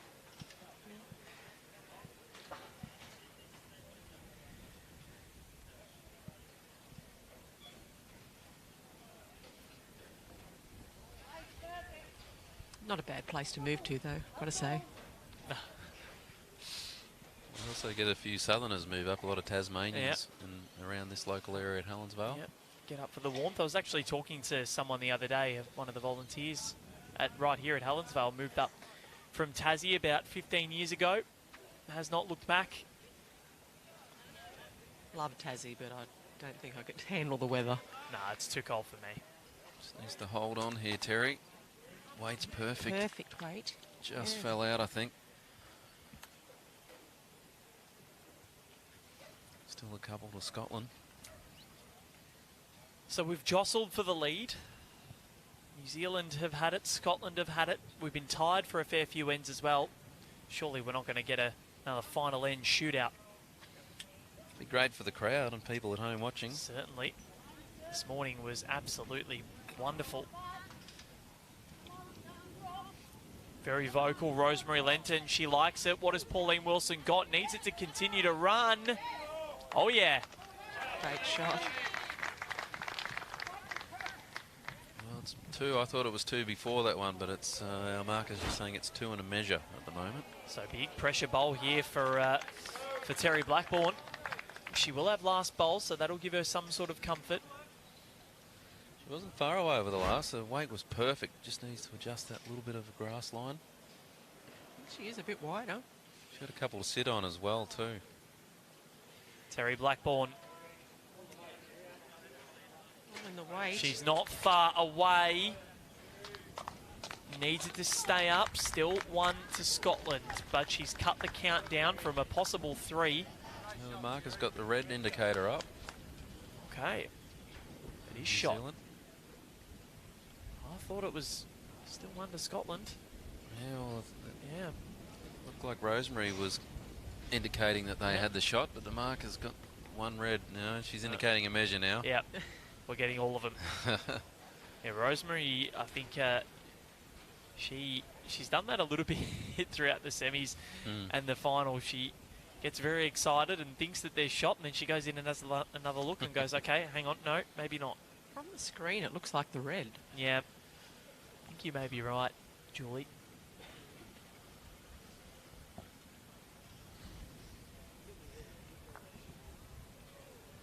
One bowl left each from each of the skips. Last opportunity here for Pauline Wilson. Any touch of the jack will be beneficial, could make 4. Wouldn't that be something? The weight was spot on with the last one.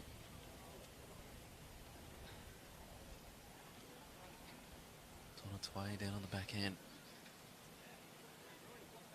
She's chasing it. When she chased the last bowl a couple ends ago, it was a good one. Oh, just held out.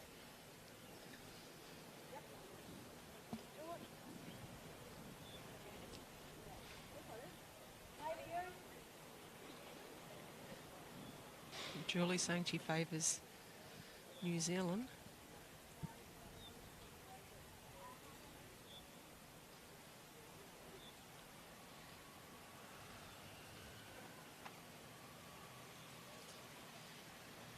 The opportunity to take the lead back now.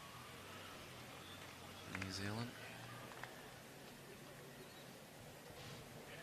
To wait. A little bit fortunate there. Yep. It's definitely got 1 now. Measure for 2. He was a bit quick with that one.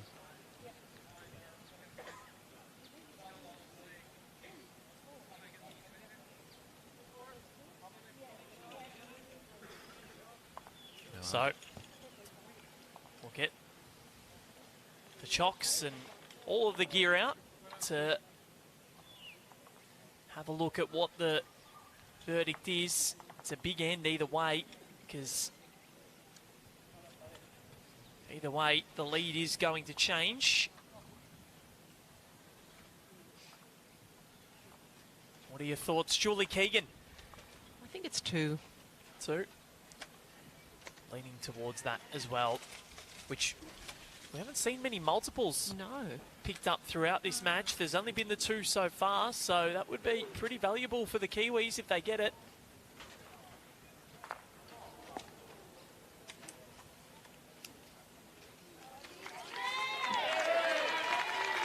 Australia have scored another one in the men's pairs. It's 13-9 after 13 in favour of Ireland's Adam McEwen and Gary Kelly. As the measure continues here. It's very close. Mightily close. Oh, we're going back to check again. We sit in anticipation. All 4 of these bowls. So 1. No, the 2. That's the 2. So New Zealand they get the multiple. And they lead at 7-5 after 9. So, very interesting match so far. There's been little between them, Julie. It's been one of those contests. It's just been really hard to read. It's just seesawing, and like you said, for a while there, one team was winning one way and the other winning the other way, but that's changed. So when that changes, everything changes. So the conditions pretty much are staying the same, but they're opting for the longer lengths all the time. No one's sort of really throwing a short length. They're both throwing the same sort of length. So similar aspects of being comfortable. Both of the teams enjoying these longer lengths, so they're both playing into each other's strengths, I guess, and that's why we're seeing such close heads. As Julie O'Connell, she looks really close here, really close. A nice starter. Now time for Rosemary Linton. Step up and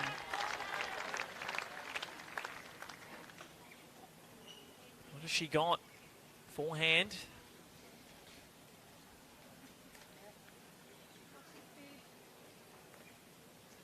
So it could be a bit pacey.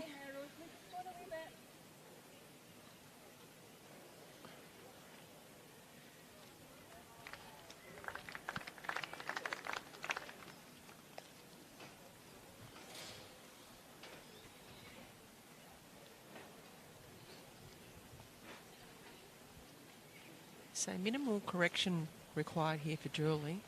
Her line was quite good. She's just sort of saying to herself, well, just take that, 4 feet off, nestle into the jack. She's done it pretty well. Certainly has. So Julie O'Connell. Great correction. He's stepping up. Wonderful match this is becoming. Barely anything splitting these two teams. Val Febo, Brett Wilkie and Julie Keegan joining you from Club Helensvale. Great location, a great club. Beautiful conditions here. The green's nice. Yep. Nice temperature.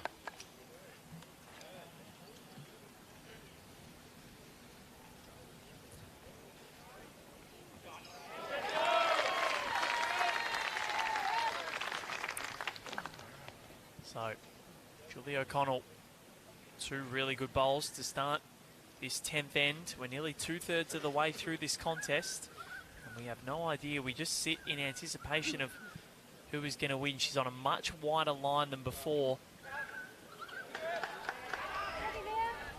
Seems to be improving as the game is going along. She's honing her skills and Gets around the back.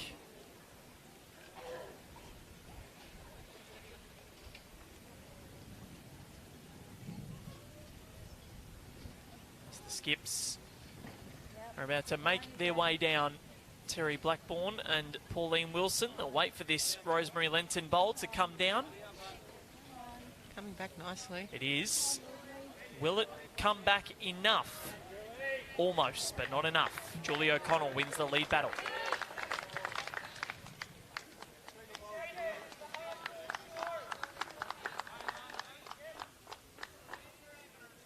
Aaron Tees and Aaron Wilson. Aaron squared. Making their charge, 13-9. And they're currently holding 1.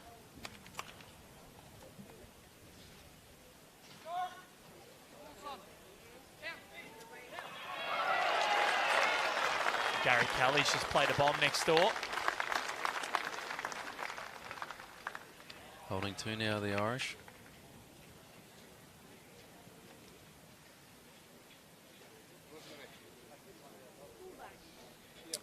Terry Blackburn on the backhand.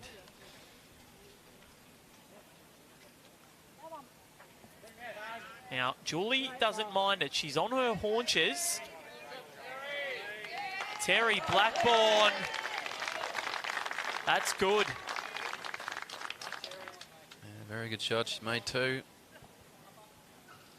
Pressure on Pauline Wilson now, making her way to the mat. So they're starting to ramp things up here, New Zealand. I haven't seen any inkling of teams yet making their statement. Well, this could be it. Yeah, it could be a turning point. Pauline's just under pressure here. First bowl of the end for her on the forehand. She's got her own bowl to navigate through on the way. She doesn't want to crash on that unless she's got the weight to knock it in, but just needs to sneak past that one. Yeah, she just slips past either side. Get the shot. Does not want to make contact with that ball. Come on.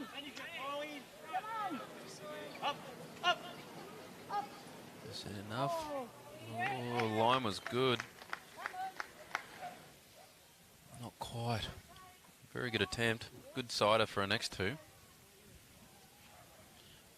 Still two New Zealand, do you think, or is that Yeah, second shot? The marker's indicating 2. 2.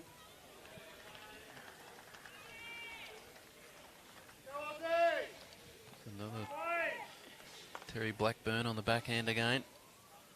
Played a good one with the first bowl. Pushed it out a little bit further, this one. Just needs to bend. Weight's good. Could be. Might just be. It's close. Marker's indicating 3. So is this the statement, Brett Wilkie and Julie Keegan, that... Oh, she's looking wide here and heavy. Yep, very heavy. So they're tightening the screws here, the Blackjacks. Terry Blackburn. Yeah, I think she was looking for the jack there, I think. Yeah. Looking for the jack or push one of her own bowls through, but Some just sort of pushed it movement. wide. So where's Terry going? Count and cover again. I'd think be she's going gotta go right to right. the back if I was Right her. to the back. Yeah, Scotland have got the best 2 backs, I think that's where she's going. just in case. Holding at least 2 at the moment, Tell maybe you- 3. I tell you what, that is a sensational home. That's perfect. It's covered right, nearly right on the respot. That is magnificent. So if Yeah, the not- jack's killed, it's respotted on the 2-metre mark, right near where that bowl just finished. So now they have the tee. And now Pauline Not can't much really of- use weight. Not much of a target either. Like, you know, she's going for that jack. It's just a bare jack. So multiple here for New Zealand would be massive. If Scotland can cover it and rectify the situation. Yeah, I think she'll be going back to a full draw here on the forehand. Has to be. Maybe just give it a little bit of a chance, but she doesn't want to play too quick, I think. So Pauline Wilson. Yeah, she's back on the draw. Wide. And she is wide. So what is the verdict going to be? It was 2 and a measure, I reckon.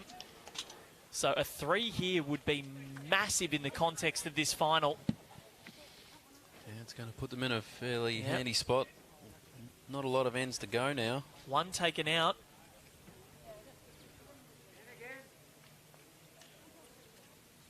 I think 2 pushed out here. Call for the umpire.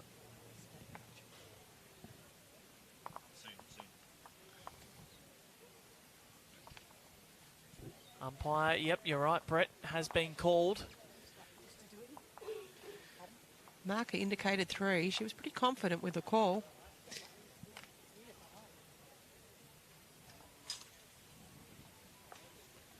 Let's see what the go is. Terry Blackburn with a sensational end, but Julie O'Connell really set things up. This New Zealand combination who only met, what, 6 months ago in March. Proving to be quite the opposition for Scotland.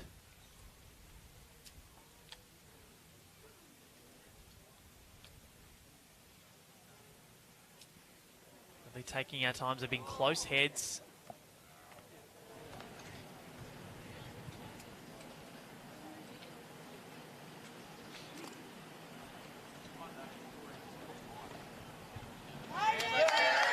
And I reckon that's a triple. Now Marcus Sue Way, she was bang on the money. All of a sudden, Julie Keegan, 10-5. New Zealand open up a bit of breathing space as we round the bend into the final 5 ends. Yes, that's massive. 4 of the last 5 ends have gone the way of New Zealand. A 1-1, and then conceding a 1, and then a 2 and a 3. Scotland just need to keep calm here, though. I think, you know, they've got 5 ends to play. Only 5 shots of difference. That's what you've got to think. 1 an end will do it for you, and a multiple here and there is a bonus.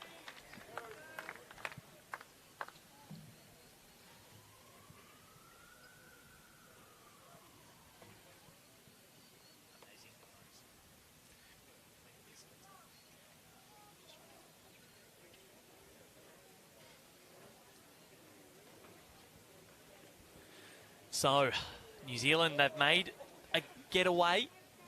Scotland are going to have to try and reel them in now. This is when you show whether you're made of the right stuff, and we know Rosemary and Pauline are. They've won a Commonwealth Games gold, but New Zealand don't want to let them do the double. They want to leave Australia with a World Bowls Championships gold medal and the first in this discipline ever. Women's para pairs. History on the line. That's gone through. So New Zealand holding sway again after 1 each. Julie O'Connell was absolutely brilliant.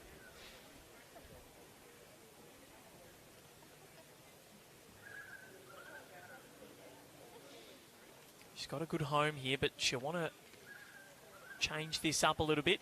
Probably another 1.5 meters, Julie. Yeah, she's got the line right, so she'd be just thinking to herself, just drop a metre, you know, I'll be in the area. And I think she has. Played it to perfection. Oh, yeah. Julie O'Connell.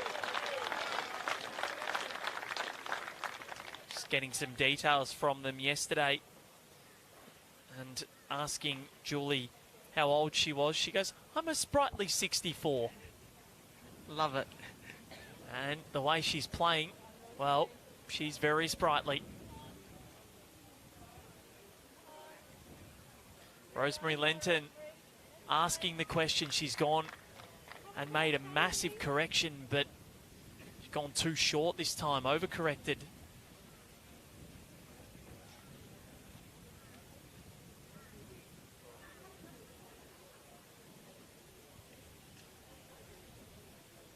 Julie O'Connell to continue applying this enormous pressure.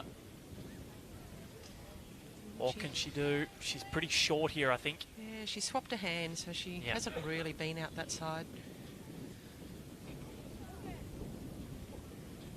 The wind coming sort of directly towards us now. Julie's not happy with that one. She turned her back on it. But straight away. Yeah.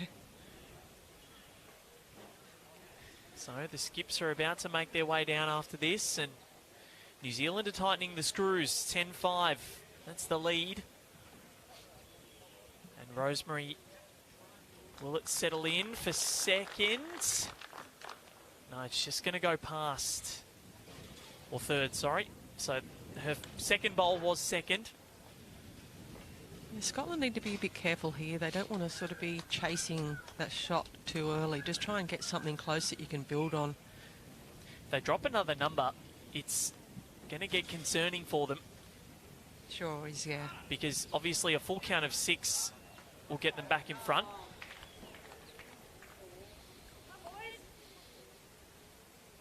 But if they go down by a full count of 6, the match could be over early. Of course, we don't play out the full allotment of ends if it's mathematically impossible for the side that's behind to win. 15-11 after end 15.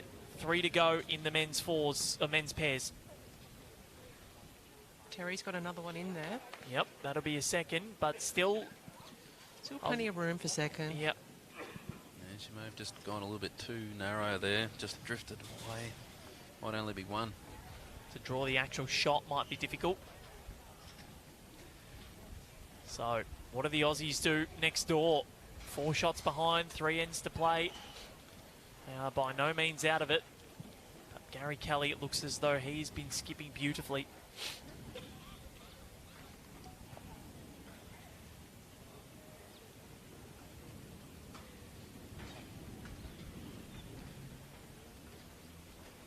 Pauline Wilson on the mat now for Scotland. On the backhand.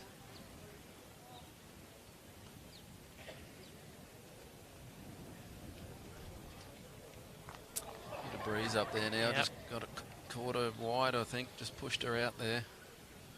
So, still, and that bowl has now been rocked in even further. Yeah, I think she's made it 2 now.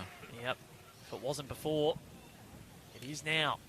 A multiple for New Zealand is huge if they get it. Of course, Pauline is going to have last bowl. Even a 1 here for New Zealand, winning this end to continue to put this stranglehold on. They've won 4 of the last 5 ends. This to make it 5 of 6. And again, Julie, we see what Julie O'Connell did going out on that other line, which they haven't been going to. It's dropped short. Yeah, Pauline's last bowl down this hand, I think just the wind got her early, so just needs to make the correction. Still a bit wide. Looking to try and open it up, spring the jack back. I think it's still 2 though. New Zealand nearly took the place of that second shot. Fair bit of room here for Terry now to draw a 3rd one.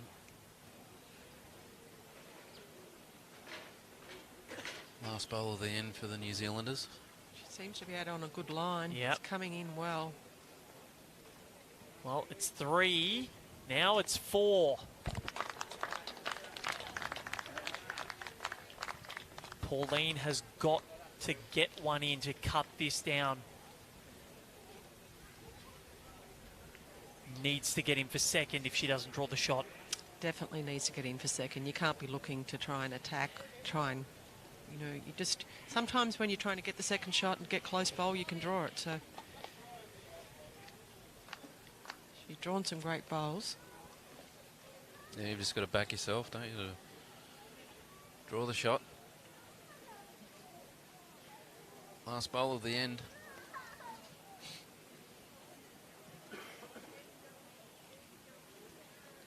Make or break here, really. It is.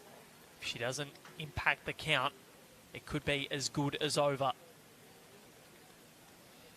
Pauline Wilson, Commonwealth champion. Now, Rosemary is interested. How's the weight? Is it going to stop? Well, it's cut something, but it might still be a multiple. Still 2, I think. I reckon this is a couple. Well, the shot bowl, that's easy to determine. That was the first at the end. There's 2 taken out. That is 2. New Zealand make their move. They lead by 7 with 4 to play. 12-5. And they have won 5 of the last 6 ends. Julie Keegan and Brett Wilkie, this is getting interesting. Yes, it's getting tougher and tougher here for Scotland. They need a multiple in these next few ends.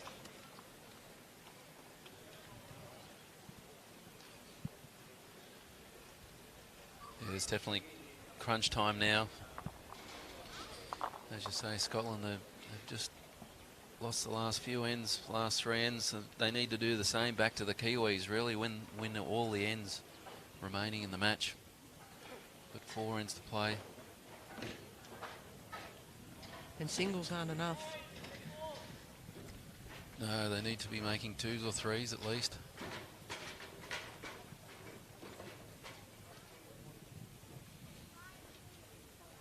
Still kept to the fairly longish ends. Yes, we haven't seen a short end to date. No.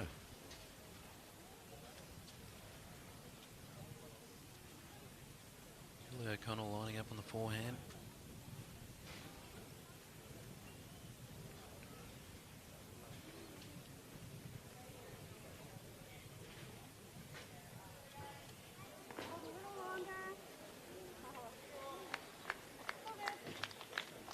Just finishing past. Still plenty of room for the Scotland lead.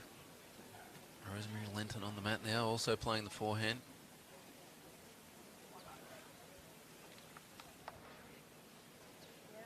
Opportunity to get in first here now for the Scotland team.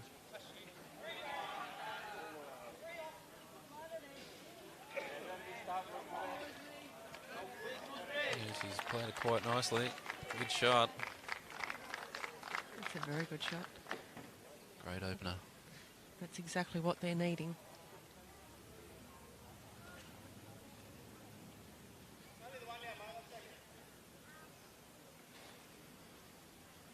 4 shots of difference in the men's game at the moment. Ireland in front of Australia 15-11 after 15 ends. 3 ends remaining. Ireland holding 1 at the moment. Gary Kelly has 1 bowl to come. Looks like there's a lot of room over there too. She's improved the line then, Julia O'Connell, but they're still a little bit quick, but handy home. Opportunity now for Rosemary. Similar sort of bowl as the last. Similar looking line and weight.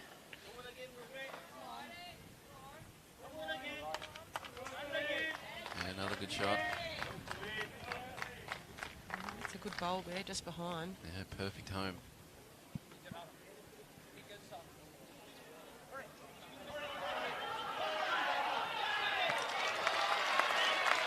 The Irish fans up and about. Gary Kelly's drawn another one, scored 2 more to Ireland, takes their lead now to 17-11 after 16. 2 ends to play there, 6 shots of difference. Well, we saw the Aussie girls do it yesterday, Brett. Can the Aussie boys do the same? Yeah, well, they Score can a take 3 some and a 3. inspiration from that.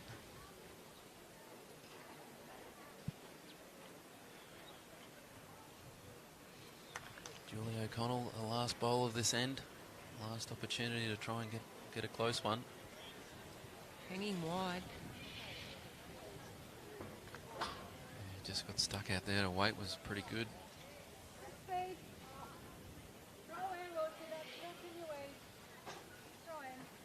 Well, this is going to put the pressure on the Kiwi skip. 2, maybe 3 down. She has drawn quite well for the game, though, so I'm sure she'll be backing herself to get something close. 2 or 3 here is what Scotland's needing to put them back in the game.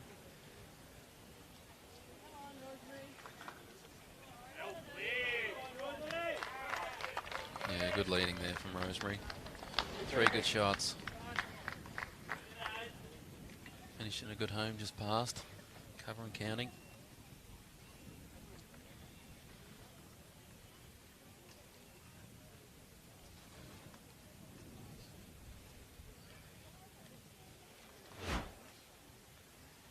You see the replay there. Nearly a replica of a second shot there. Exactly the same.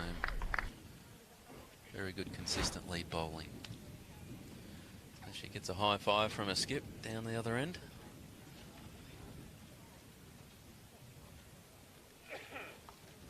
Terry Blackburn on the mat now.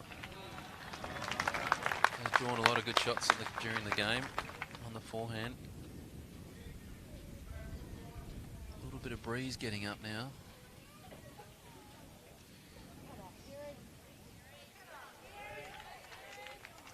Just turning in there. Good shot. That's a very good bowl. Second shot. And she wasn't too far away. Good sider for her next 2.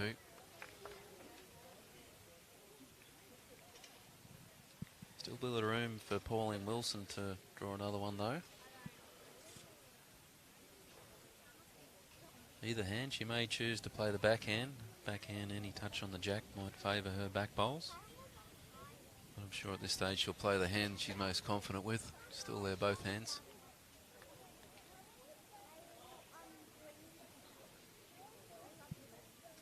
Yeah, she's opted for the backhand, just has that option to sit on her own bowl or trail a jack a little bit, could get a multiple.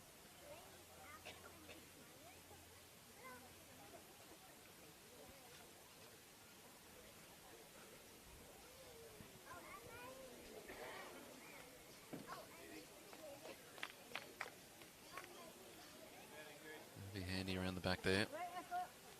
Line was good. She just seems to have been playing a bit heavy the last few ends, hasn't she? Yeah. Pauline Wilson from Scotland. Just been a little bit quick.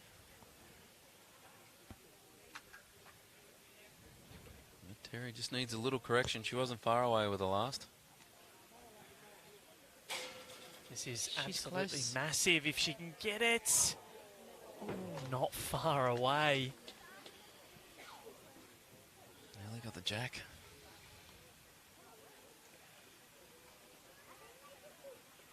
Would have been lucky. I don't think she was trying for that, just trying to draw the shot. But nearly got a little bit fortunate. Better wait. Come on then. Just needs a rest on that bowl. Pauline, yep, she got it. So now, Scotland asking the questions.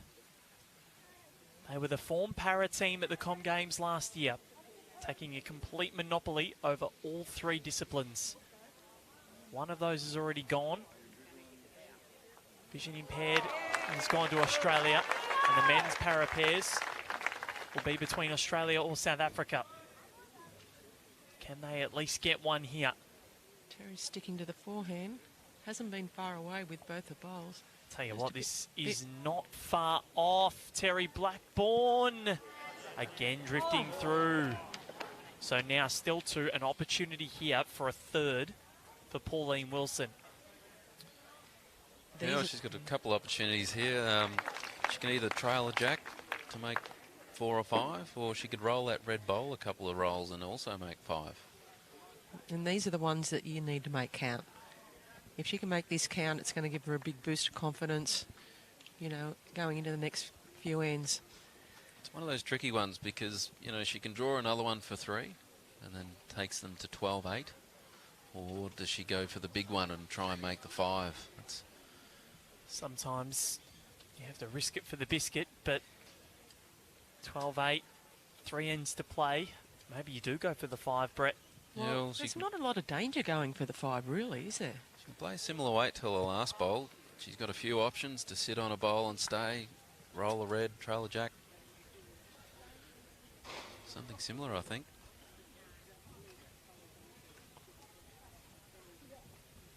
So, Pauline Wilson, this is massive.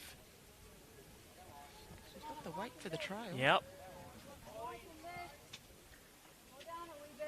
Not far. She's just drifted through the gap. What an effort that would have been.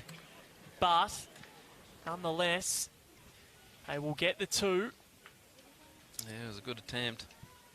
It certainly was. And they end the run of 3 straight ends for New Zealand. We'll just get the confirmation as they analyse. And that is a 2 to Scotland. So, 12-7. 3 ends to play. Scotland hanging on by the skin of their teeth. Still very doable. It is. Yeah, But even they if need to get a move on now. A 3 is the ideal score here. Even if she sat on her own bowl there, she would have stayed for 3. Yep. So wasn't far out. Not at all. Next door, it looks as though Ireland, they could be well on their way. Gary Kelly might have the jack. He doesn't, but he'll sit in a pretty good home. So Aaron Wilson's going to have to come up with something brilliant to give Australia a shot with an end to go. Holding 1, Aaron Wilson. He can trail a jack for 3 or 4. If he does that, oh boy. He's got the last bowl of the end. They need more than 1 at the moment. Yeah, 1 definitely won't do. 6 down, 2 ends to play.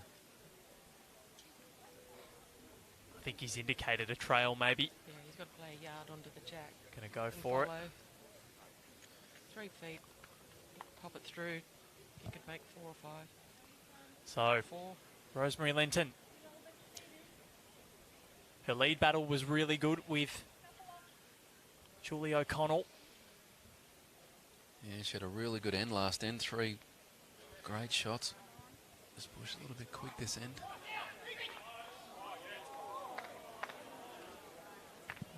Aaron Wilson has got the jack. He but was it's gone so in the close, ditch.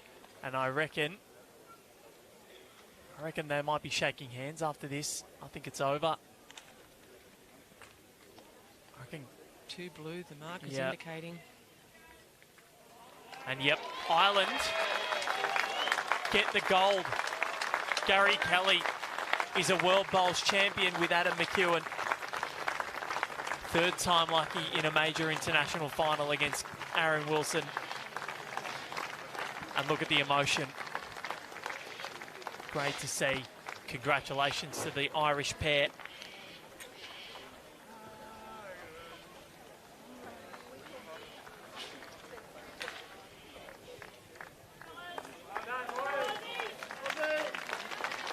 And look at this. Here comes Scotland. Here we go. Yeah, great correction. Beautiful line.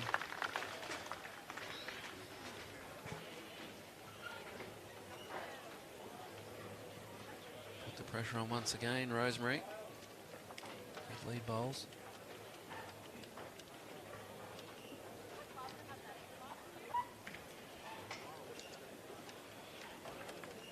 Julia, good line with the first, just needs the corrective weight.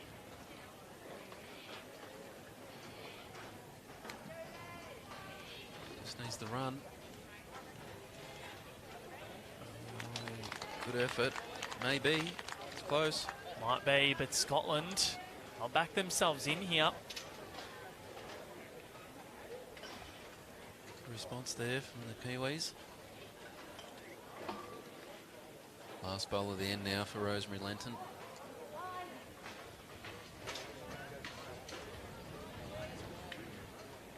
Great line. Well, she could turn back around. Not quite. Handy home though. Any touch of the jacks. And those 2 bowls are looking good.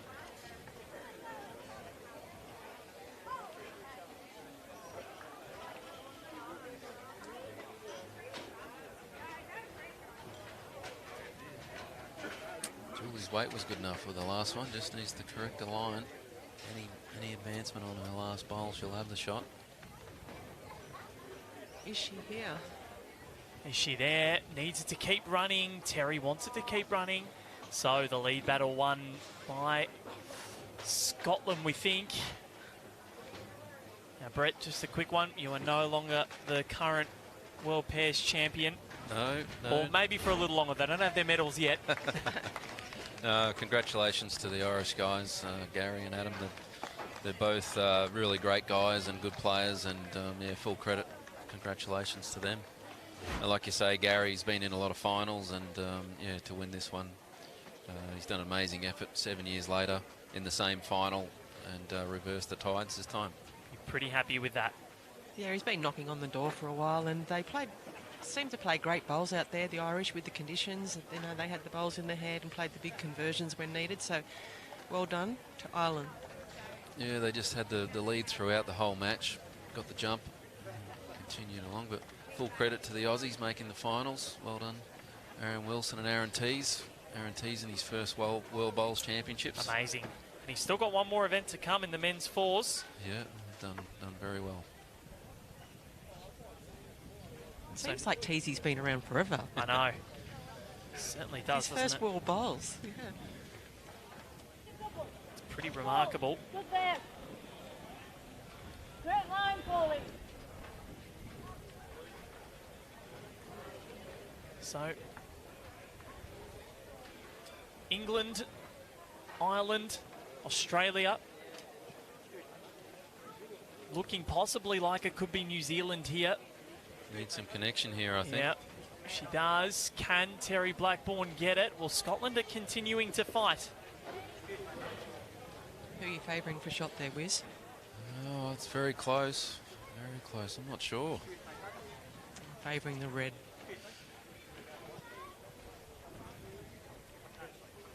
It's hard on our angle. Any touch of the jack here for Scotland is going to be massive. If you can get back to the jack. Has very good weight on this bowl. Para women's pairs gold medal on the line. Scotland are building a really nice head here. Bowls are just running on that little bit. They are. They are flying these greens. Of course, next up is the men's triples final. All the players are here. The Scottish men, they are here. The Australian men, they are here. It's due to kick off at, I reckon, about 3:15. Just over an hour's time. Be a little bit of time to prepare. Stay tuned for that one. As the wind just picks up and swirls a little bit more. 2 ends to play after this. Scotland need a multiple. It's as simple as that. They're 5 down. They want to give themselves the best possible chance of getting through. Yeah, any touch of the jack. I think it'd be good to at least get one, but any touch is a bonus.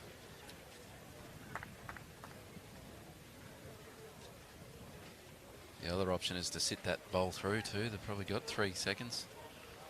It's another option if you wanted to have a go at that one. Yep. Look at the nice embrace in the middle of the green there as this bowl makes its way down. Pauline Wilson. Now Rosemary wants it to hold on and to get down, but it won't. So again, goes around the back. So this is becoming more and more tense as we go on. Terry Blackburn can go a long way to finishing this match off right now. Yeah, big bowl this one. Humongous. The 29-year-old. Represents New Zealand in indoor Line as well. looks great. Just needs to stop. Does not want to touch the jack.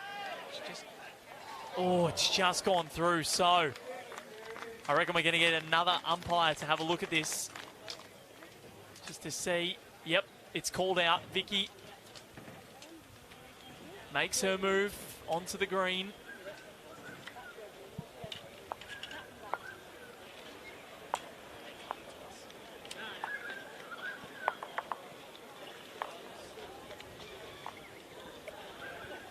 Now the hush comes towards this one. It's been perfect. The opens are finished, and they've come and congregated and watched the para match as well. Sits on a knife's edge. New Zealand can taste gold, but Scotland will not go away. Rosemary and Pauline are fighters.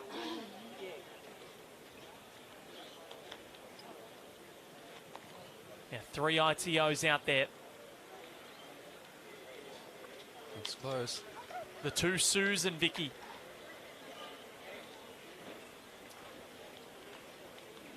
Everybody's watching with bated breath here. So much rides on this. Steady hands required. I'd struggle. I'd start shaking. Just gonna make sure they get it all straight, lined Yep. up.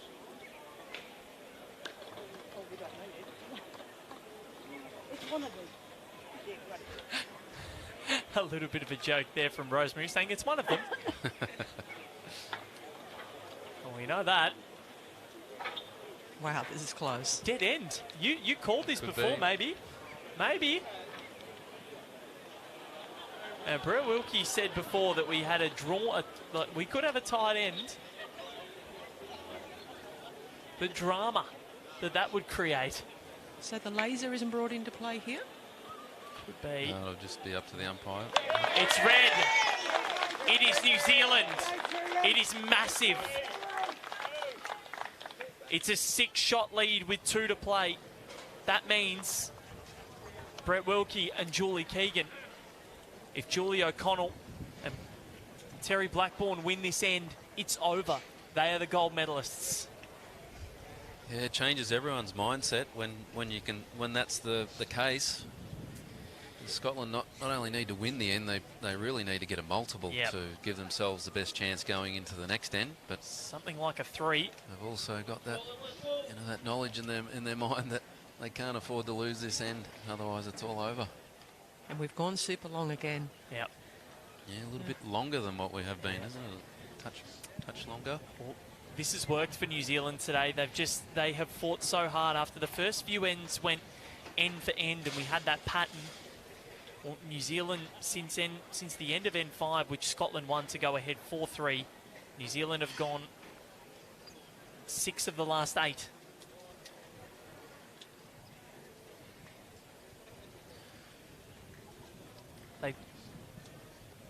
Julie O'Connell got the first opportunity to put the pressure on here now. Always good to get that first bowl close. Yeah, happy with that start, Julie. Pretty handy home though. Beautiful line.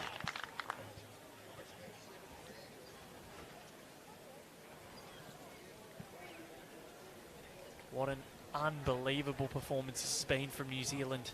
All they've got to do now is win this end, and they are the world champions, Julie O'Connell and Terry Blackburn. They met 6 months ago at the airport. Down the hill from there, Rosemary. They topped their section, won the section to finish with 4 wins and a loss, so they've had good form all week. And that's the start they need. Yep. To at least give them some hope here. Rosemary Linton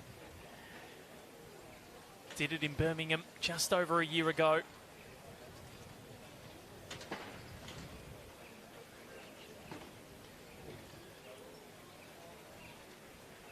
Bit of a break after this. The third match due to start until after 3 o'clock, so that's Australian time or Australian Eastern Standard Time. Check your local guides. Julie O'Connell, what has she got? Almost enough, but she pushes the Rosemary Linton bowl over.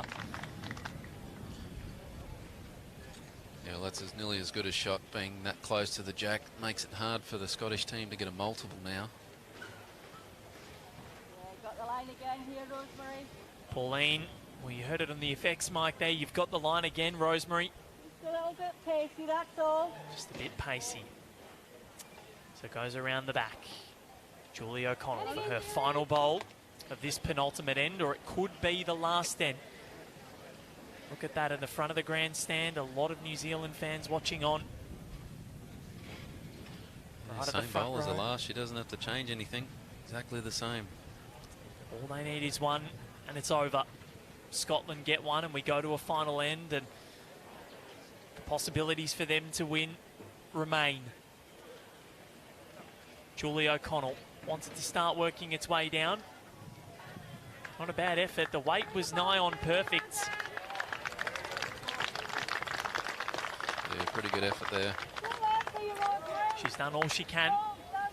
Rosemary Linton now to try and continue to apply the pressure. A lot of New Zealand Blackjacks watch on with nerves, watching their teammates. They didn't get a gold medal in Birmingham last year. They won a few bronze, but no gold.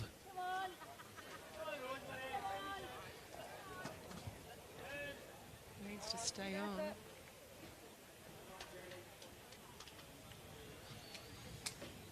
Well, they've got a couple there now, but I'm not sure how the jack can get back to that area.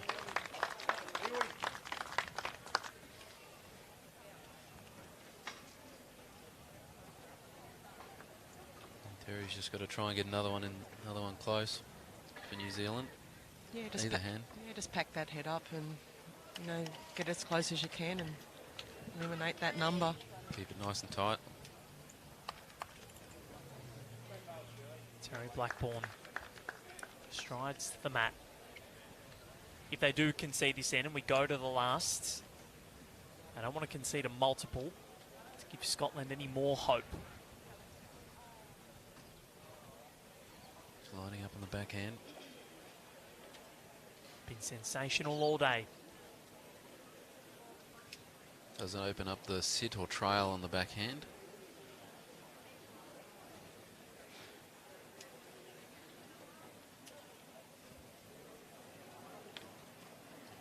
What has she got here? She's not far away, just going to drop underneath. Not a bad effort from Terry Blackburn. They've got a nice little array of bowls there to the left of your screen.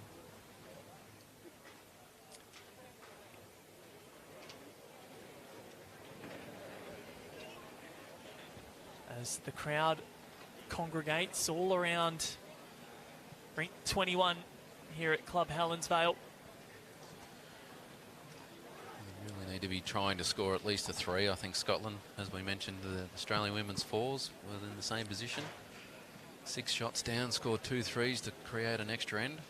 I think so. Just make 2 out of a 3. Sort of count in that area there. Extra end would be quite something if we got it. They need something big here though, Scotland. Come on. Pauline Come on, Wilson. The fraction heavy. Great effort.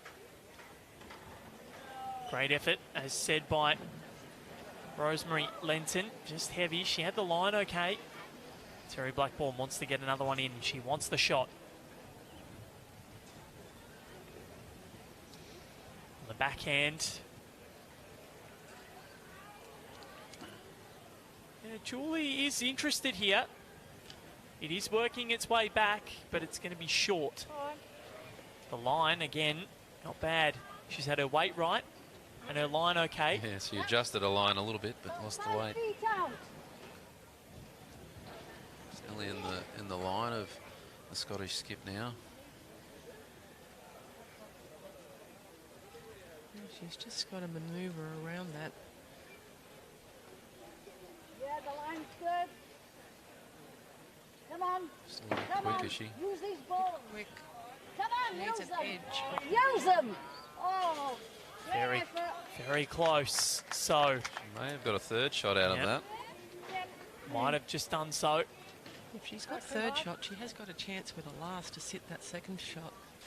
Possibly even make a number.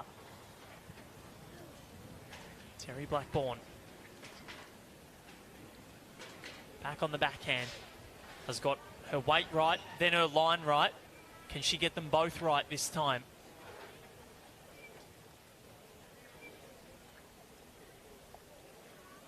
It's coming. It is a good effort, but probably going to need the final end to decide this. I have put the Moz on Scotland once. I won't do it again. Terry a little bit frustrated, not being able to get it, and seeing her body language. Be a bit of nerves as well. So what's the go here, Brett and Julie? It'd probably force Pauline onto the other hand now. I think it's blocked that forehand up. She's just got really a backhand draw now, trying to make 2. I think there's too much traffic on the forehand now. Yeah, just rest on one of the second bowl. That last shot was pretty close to 3rd shot as well, so looks like she's opting to stay with the forehand. Back herself to get through that traffic.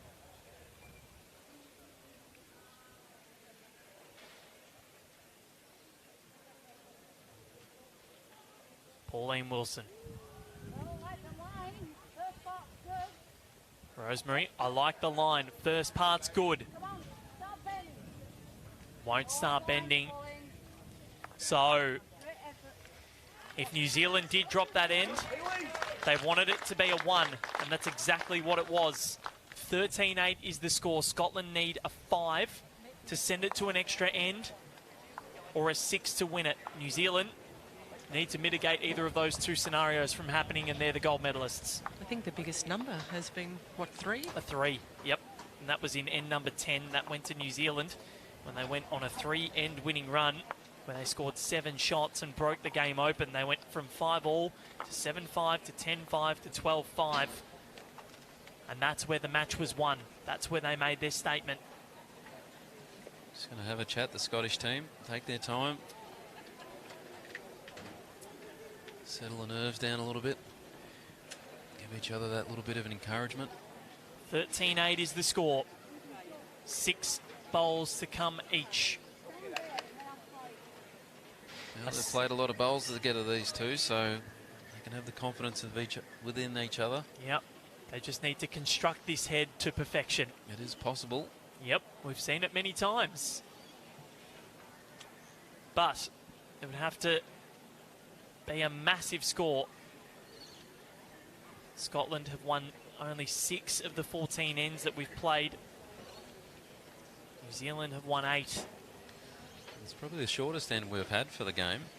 Try something different. I like it, but the thing is, with the shortest end, you can have balls behind you. There's no risk of going into the ditch. That's right.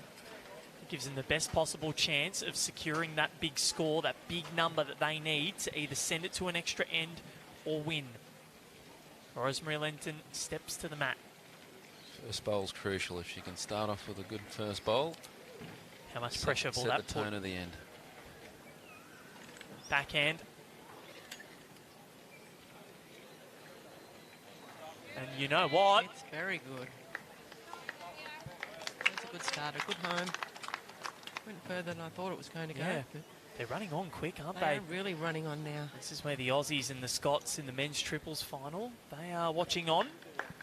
Got the Scottish team all around us. The Yeah. Australians on the other corner. Great support from both countries. We'll hear from the winning team after this. Whether that's New Zealand or Scotland, we're still not quite sure. New Zealand would be heavy favourites, that's for sure.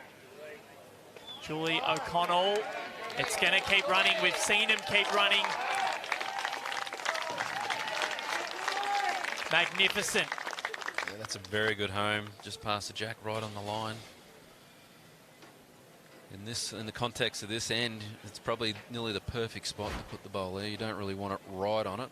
Just get just past. Perfect spot.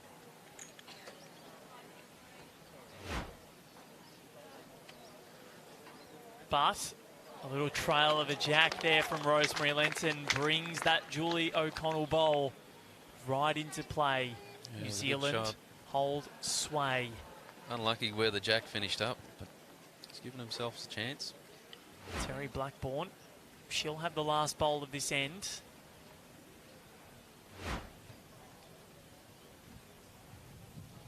And if they know that a 5 is pretty much impossible for Scotland, she won't bowl it. And Julie O'Connell, she had her weight pretty much perfect with her first. What has she got with her second? Look at it keep running. Still one. There's a change of hands now for the Scottish lead. Does it sit the bowl? Well, I think they're just trying to get another one close at Yeah. this stage, so I don't think you need to play it too early.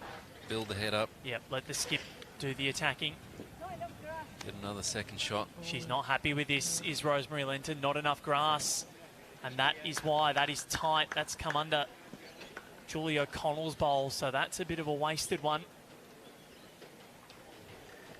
Almost out of bounds. Yeah, it is out of bounds, Yep. I think. That makes it harder. Well, now all 5 of their bowls need to come into play. Pauline Wilson's job just got a whole lot harder. Julie O'Connell. That's a very good bowl. Yeah, good home. Now it's Pauline's decision. Does she draw one first, or does she play the shot now? What would you be doing, Brett Wilkie? Well, I think with my first, I'd be just trying to draw it. And if you're a bit over, you might get a couple of rolls out of Yeah, it. Yeah. might build it up. Maybe look to play it with your second bowl.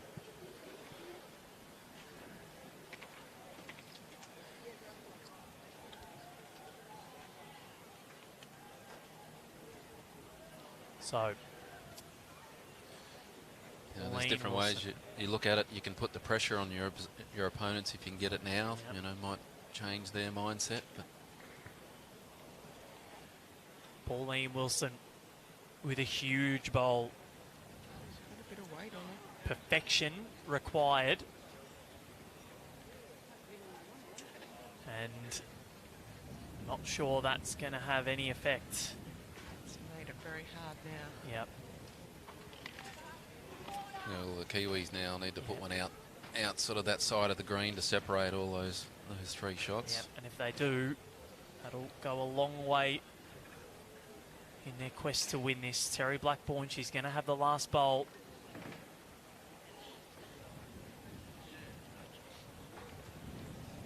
This is when you don't like the respot rule. Just keep killing the ends. We saw Matt Lucas do it at the Nationals last year. Killed about, I think, what, 7? With a cold night at Broadbeach too. Yeah, the line was good then. She just needed a little bit more weight to separate all those blues. Pauline Wilson with another one. Needs to make a big correction. Commonwealth Games gold medalists look like they might be dethroned here at the World Bowls Championships.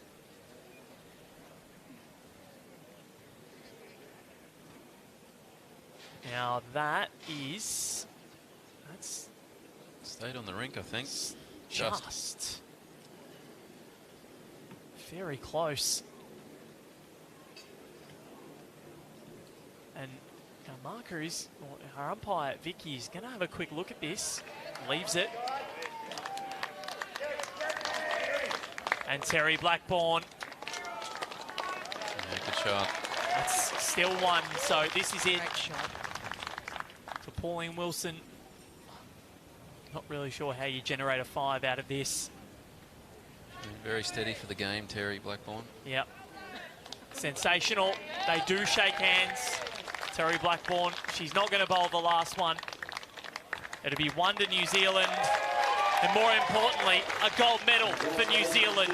Julie O'Connell and Terry Blackburn are the first ever women's para pairs champions at the World Bowls Championships. They create history and win New Zealand's first gold medal at the event in what was a sensational performance. Brett Wilkie and Julie Keegan.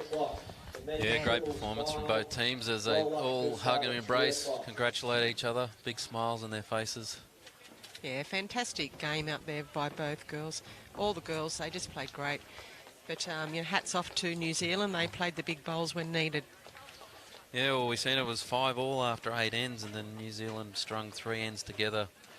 The 2, a 3 and a 2, and it just gave them that break to skip away. And to their credit, they held their nerve and continued the rest of the game as we watched some highlights from throughout the game.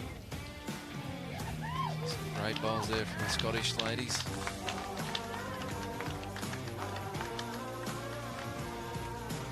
Great draw bowling there. Terry Blackburn, very consistent on the draw today. Nice smooth delivery. Good shot there. Gets the ball away very clean.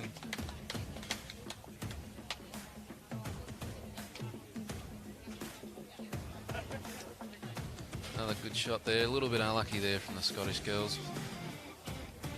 Now we'll throw over to Val with our winning team and the Kiwis. What an amazing performance from these two, Julie O'Connell and Terry Blackburn, your first ever women's para pairs gold medalists at the World Bowls Championships.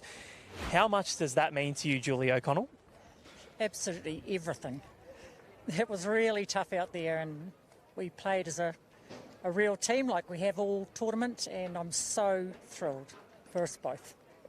I'm thrilled for you too. The lead battle was really intriguing with you and Rosemary, Commonwealth Games champion. How did you get the better of her in the end?